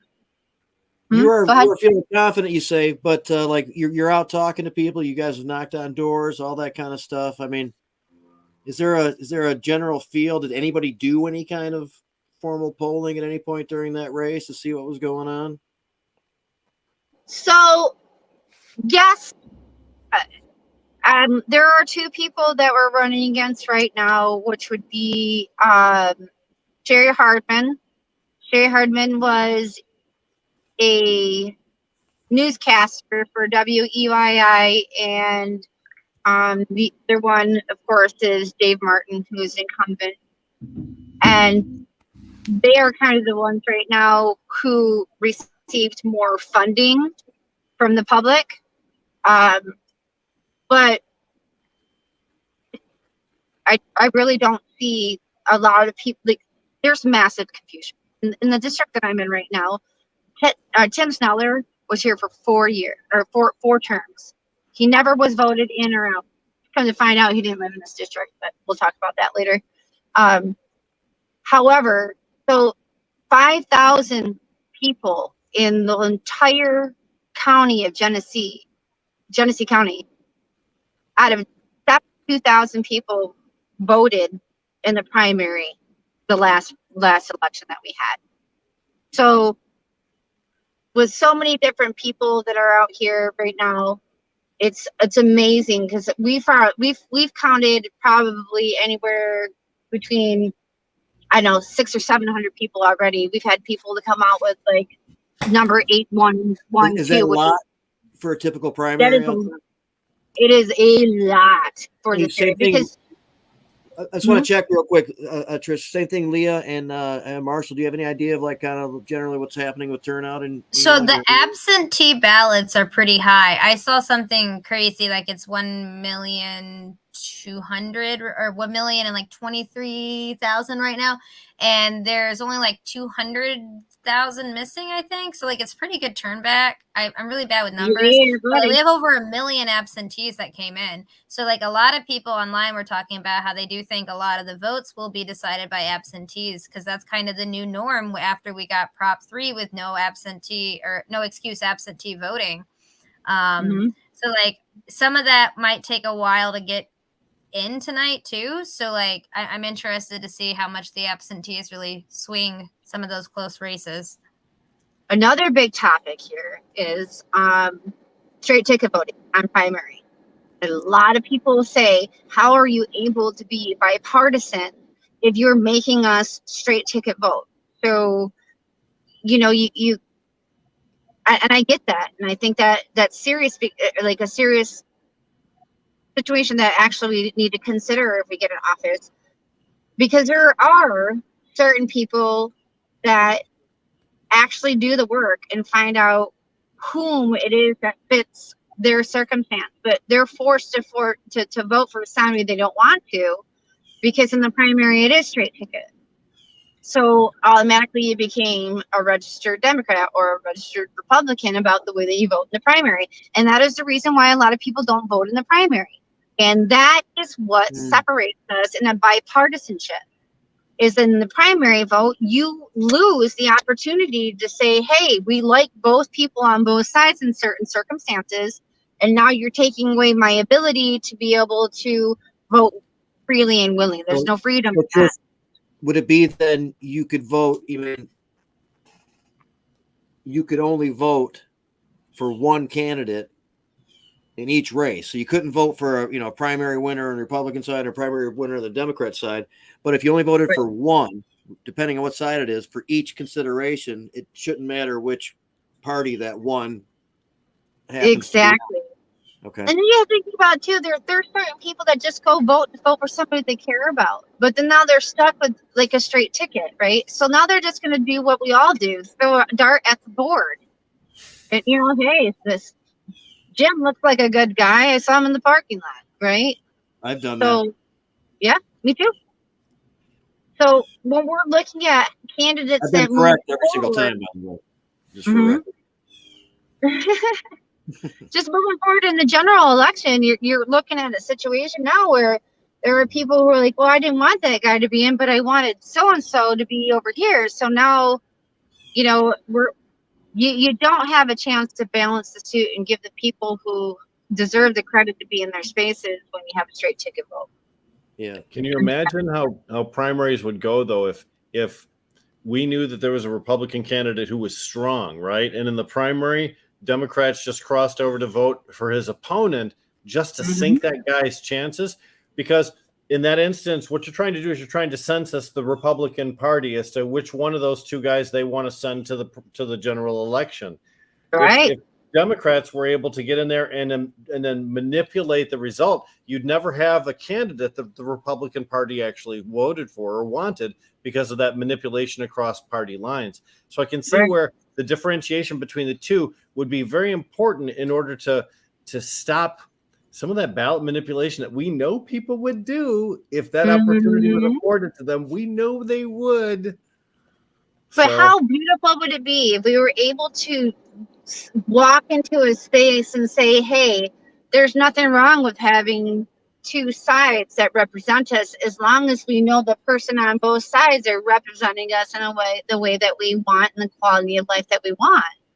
So now it doesn't matter who it is. You could have two great friends on both sides of the spectrum, and you have to choose, and that could actually remove some progress that we could be moving forward into. And I mean, just moving out that, don't get me wrong, I love my party, and I'm gonna obviously stick with it, but it really has become a problem where it's a dividing line. We could have a lot of harmony if we actually had both sides of the Republican side and the Democratic side to be able to say, hey, you know, I am a Democrat, but I really feel like this person over here has been in my state for a while, has been in my city for a while, they've done really well. We have an opportunity to bring somebody in here that will actually do their job on the Republican side. And we need people who are good on the Republican side for us. And we need people who are good for us on the Democratic side. But we're not allowed to let both sides make that decision. Now you're just going to deal with people who have a lot of money, who are going to go press their vote and push people into their agendas. You know, with the rise of the independent voter, too, in Michigan, it seems like a two-party primary really leaves a lot of people out in that. And those primary elections, like mine today, had 3 different millages. So we want people to show up to the polls to vote. But if they can't stomach putting Republican or Democrat on their name, they might not show up just to vote for those millages, and we still need that. And there's a nonpartisan part of the ticket too, where they talk about judges as well. So there's such a reason for us to want people to visit the polls on this particular day. And the two-party system there seems to alienate a lot more voters in Michigan now. Right, and you're right, Rick. And I'm just getting to the point now where like it's such an eye-opening experience. Like, yeah, we have our party and we have our system and the way that it works, but in the cannabis space, one of the things that we've been running into is like a divide in our representation. So at this point, wouldn't it be great if we had some good Republicans in there and some good Democrats in there that would be willing to work in a bipartisan situation that was voted in by the people, whether who it came from or whatever? It's for the people, by the people. So it's been pretty interesting. I've learned a lot just in this experience, and I might be wrong today. I don't know, but there's been a lot to take in. But I'm so far so good, and I feel good about it, and I think that Amy does too. And we got some judges out here hanging out and just kind of meeting up with them and asking them what they feel about, you know, the war on drugs, cannabis. So far, it's been very receptive, and it's going to be great. Even if we get 5 good people in the House and 5 good people in the Senate, it's a good step. We have to build that ladder. And the more and more we build that ladder, not only we're out here campaigning, but we're also out here advocating. And so far, the results of that, but like you said, you never know if they're going to flip by the time you get in the House, though. Sounds like you're doing some really smart things and making some good connections out there today. It's a good idea. Well, it's encouraging because Leah talked about how the record number of absentee ballots turned in, and Latrisha talked about the record number of people showing up at the polling place too. And I'm going to go there. Okay, Roe v. Wade woke a lot of people up. Okay, that drove a lot of people off their sofas to say, I have to take action now. There's something going on. Latrisha, have you noticed any kind of has there been a gender neutrality as far as it goes? Mostly men, mostly women, half-half. Have you noticed anything? Well, in my district, it's a little bit different. We've always had a manufacturing agency around here, and, you know, we've had a lot of people reach out to us to ask us what our opinions are about Roe versus Wade. And I think that a lot of it comes down to is not just the abortion issue, but what Roe versus Wade in a whole means. So when I'm speaking to constituents out here, I'm like, what are you voting for? What is it that you're looking for as far as as when you walk in the door? What do you want these people to represent? And there are some smart voters out here. And let me tell you one thing. The smart voters, Leah, bless your heart, they are the babies and the young ones. They are woke as fuck. And I tell you what, your generation's gonna rule, mama. And I'm so proud of you for being where you're at, because they're like, your right to privacy and this, that, and the next thing. They know that Roe versus Wade isn't just about abortion. Yeah. And no, you go to a lot of the rallies and you're seeing a lot of younger women. Like, so I was at Wyandotte, I was in Ipsy, there was one in Ann Arbor, and you're seeing a lot of younger women. And even some of the fellows on Miss Dingle's campaign, like, women's rights have been one of their top issues. And that was before Roe v. Wade fell. So now it's like ignited a fire. Mm-hmm. Well, with that leak, I don't know if many of the viewers know this. I'm pretty sure some of you might know this as well. But when Roe v. Wade passed, there was a leak for that.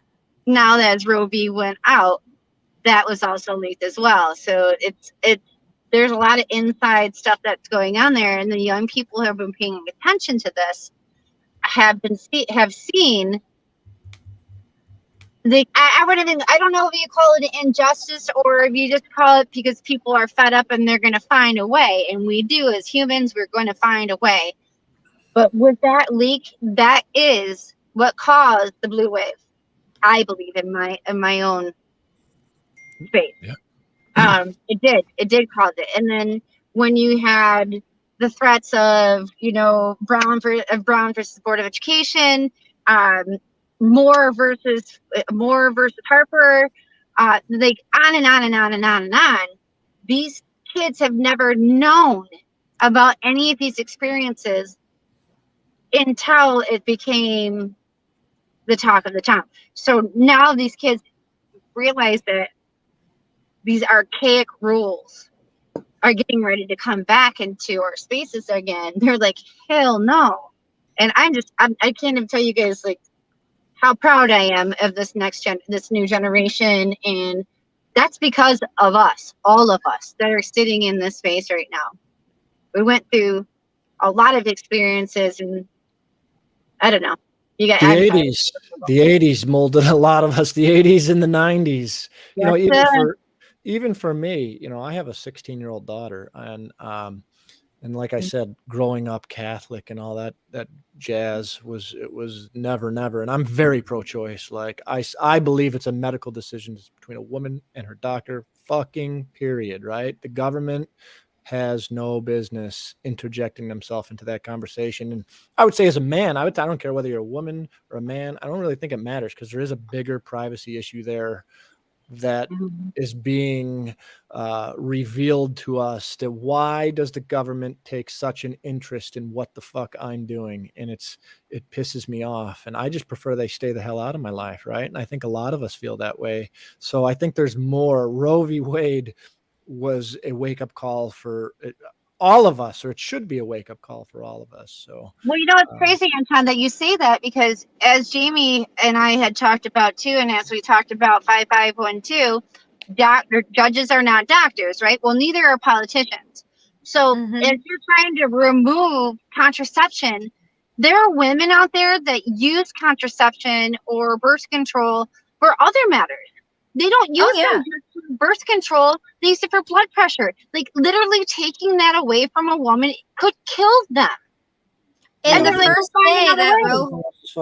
day that Roe fell, my YDM board, we had 3 examples of people that we all personally knew who used birth control pills for various different reasons that really weren't to not get pregnant, right? Like, wow, could there actually be medical reasons? But also, like, historically in our health department, like, Sahara would tell me this all the time. They don't listen to women as much, and they definitely don't listen to women of color as much. So, like, they really know, in their opinion, these politicians, birth control couldn't possibly be because we need it for medical stuff. Right. Yeah. Right. It doesn't matter what you use it for. I mean, obviously. Ultimately, yeah. Coming up on and ultimately, you should be able to tell me what to use it for. Yeah. We're coming up on the last 5 minutes of the show here, Jamie. We're gonna have to wrap her up. All right, I'm gonna bounce out of here, you guys. We love Latrisha. We love her. I will. We love you guys. Thank you very much for having us on and ramble. But thank you, and we'll call you on. Tell you what happened tonight. Pavement and hitting the polls hard. Yeah, right thank now. you. I really appreciate it. And by the way, we invited every one of our candidates that are working against us or working like on the other side to our party tonight, and they're all coming. So I'll put it on live and you guys get to all see it. It's gonna be great. I love it. All right. Bye guys. See you later. Thank you for coming on. Yeah, no problem, man. Thank you. Good work. Oh, Adam Detroit says in Missouri, a woman cannot finalize a divorce now if she's pregnant. That's yeah, no, Adam's dropping some real stuff. His Supreme Court, like Clarence has hit in at exactly what he's talking about: interracial marriage, gay marriage, contraceptions. Like it, there's a lot of shit on the line, guys. That was in a Justice Thomas like an additional opinion or some type of concurrent, He basically said we should revisit all of it. Yeah, he did. He said the premise upon which Roe was based was used to decide all these other highly controversial subjects. And if we get rid of Roe, then it stands to reason that all of the others were improperly derived as well. And it's all the progressive stuff we've been counting on. It's all I know the stuff. I've got an unpopular opinion, but let's revisit the Constitution. Yeah. Well, that seems to be the answer for a lot of the discussion that we've had about the divisiveness with parties. Now, of course, each party can get along. You can disagree on some stuff and debate what's the better way to go. If you have that constitutional foundation, you agree on our, basic rights to get started with, and then we can kind of take it from there. But that's all been just like ignored, for the sake of just trying to be in the right position to get whatever power, whatever money's available, through those processes. It seems like, but you know what? Just I'm gonna take a minute. Nick Zattel, of course, did a lot of work, a lot of pro cannabis. Once upon a time, help here in Michigan over a long period of time, many different ways. And he moved out to Seattle a while ago. Came back in Mission to visit. We're hanging out here at Cannabis Counsel. A few other people are going to be showing up. Yeah, well, that's why, Leah, I really do mean it, and also, everyone on here. But, thank you for, doing what you're doing right now, for being out there, for, I know that it's the road is hard and long is the way, right? But, work starts back up tomorrow. Like you said, you've got data to analyze. You've got more get out the vote and voter registration to get after, and it doesn't end with politics. There are maybe some lulls and sleepy moments, and I hate to admit that I've taken a step back a little bit, just because I relocated and working out there, but it's that's temporary, and I am always impressed to see all the people I know and love and worked with in Michigan still going hard and fighting for what's right and doing what they can with what they're given, in a lot of instances rocking the vote and really making serious change and putting the right people in the right position. So I know it's not easy, so I just have nothing but gratitude for what you all are doing right now today. Right on. Hey, keeps going. Leah, you want to like offer up any final thoughts, anything you want to leave us with as we wind down? Yeah, I guess I could say, we've talked a lot about things we have to work on. It's cliche, but today's the day to go vote. When you actually have a choice, your voice gets to be heard. You have opinions that you get to choose from. And I'm really glad you all had me on so I could do something GOTV related. It's still a hard week for all of us, I know. So I really appreciate us taking a moment to spend the time talking about how important all of this is and continuing to push for the work. So we'll keep an eye on polls, and we'll all meet later and figure out what we need to do next. Great. Perfect. Thanks a lot, Leah. Really appreciate it. Thanks for getting right back at it. Trying.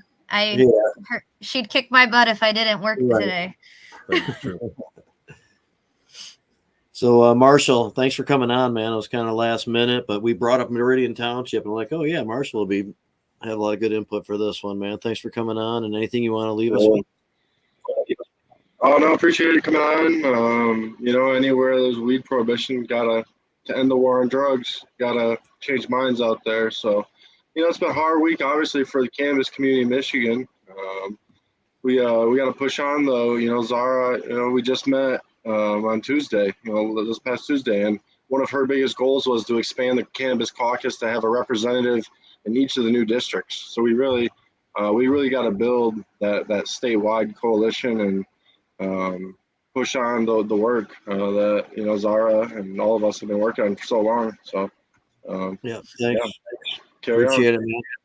course, also with Michigan Cannabis Freedom Coalition, Policy Committee, Michael Thompson Clemency Project. Sorry, many other things. Thanks a lot, Marshall. Anton, anything you want to throw in before we? Well, I'd say I think this is exactly the conversation Zahara would want us to have. I think that's you can almost hear her in the background chiming in, right? So I think hopefully, however all this shakes out, hopefully it's done with some peace and love and mutual respect among our community, Republican or Democrat. And at the end of the day, we want a better world. I think we can all agree on that. Right on. Nick, anything before we go? You know, I was on earlier, but really as a more passive listener because I was having some internet issues. I was pretty devastated when I got the call about Zara. And, you know, there's so much that can be said about her. And I think there's so much that was said about her. And I know that, you know, it does not necessarily matter what I say, but I was wildly impressed and endeared with how much outpouring of love I saw on social media and still continued to see because Julie Barron said she was a pillar of the community, and it almost sells. I mean, it's absolutely true, but almost sells it short because she was the pillar of many communities. And I remember when we first got involved with her in the first Am I Legalized round, campaign, 2016. And getting her, at Hash Bash and, working alongside her with, every Motor City NORML meeting she was present at that I can recall. But yeah, it really does just speak to how many people she touched, how important her voice was, and hopefully how important her voice will continue to be. So I've got, serious love for Zara. Right on. Rick, want to wrap us up? So today, this is episode 31 of season 6 of Jazz Cabbage Cafe. It's a long time in the broadcast world. You guys are sitting today at Cannabis Counsel, something that's been a bastion of cannabis freedom for more than a decade, longer than I've been around. Yep. It sure is. Big place in the process. Yeah. I worked here almost a decade ago. I think they've been in this location even for 20 years or so. Matt Abel and Tom Levine have been fighting the good fight for a long time. And Howard Stern used to broadcast from in here. That's true. So we're looking at, when we talk about this, there's some enduring legacies that are being created and continuing to be created. And Zahara's enduring legacy will continue to shine on the way that she motivates all of us, the way she was memorialized by the community that loved her. And the work continues forward. Marshall is planning a big September 16th event for Michael Thompson up in Flint, talking about prisoners and their spouses and moms getting together to share their stories. And that's important work. When we start looking at all the different ways in which we can enrich our communities, we just have to look to her example to see there's just no way you can stop. There's no way you can stop once you start. She wouldn't stop. She could have been president. And that's all I have to say. I know that's not necessarily just to get out the vote conversation that you're hoping for, but a couple of nice sentiments. I mean, people need to get them in. So, yeah. I can't stop thinking about her. I'm sorry. I couldn't comment on anything else. Not the Detroit ordinance, not any of the other stuff we talked about, not even Veritas, nothing. Yeah. So I'm sorry. Understandable. And talked about it on Medical Mondays a little bit last night too. Vast community, First election without her. On 420 Post tomorrow, we'll be talking about Zara in our first half an hour. That's at 1 p.m. You can find that on Facebook and YouTube as well. So, thanks everybody who was on today. Thanks for all your great information today, Leah. Appreciate it. Marshall, thanks for coming on last minute with some great info. And obviously everybody, Anton, Rick, Nick, Matt Abel was on here for a little bit. That's pretty cool too. Jazz Cabbage, everybody. We'll sign off and see you next week.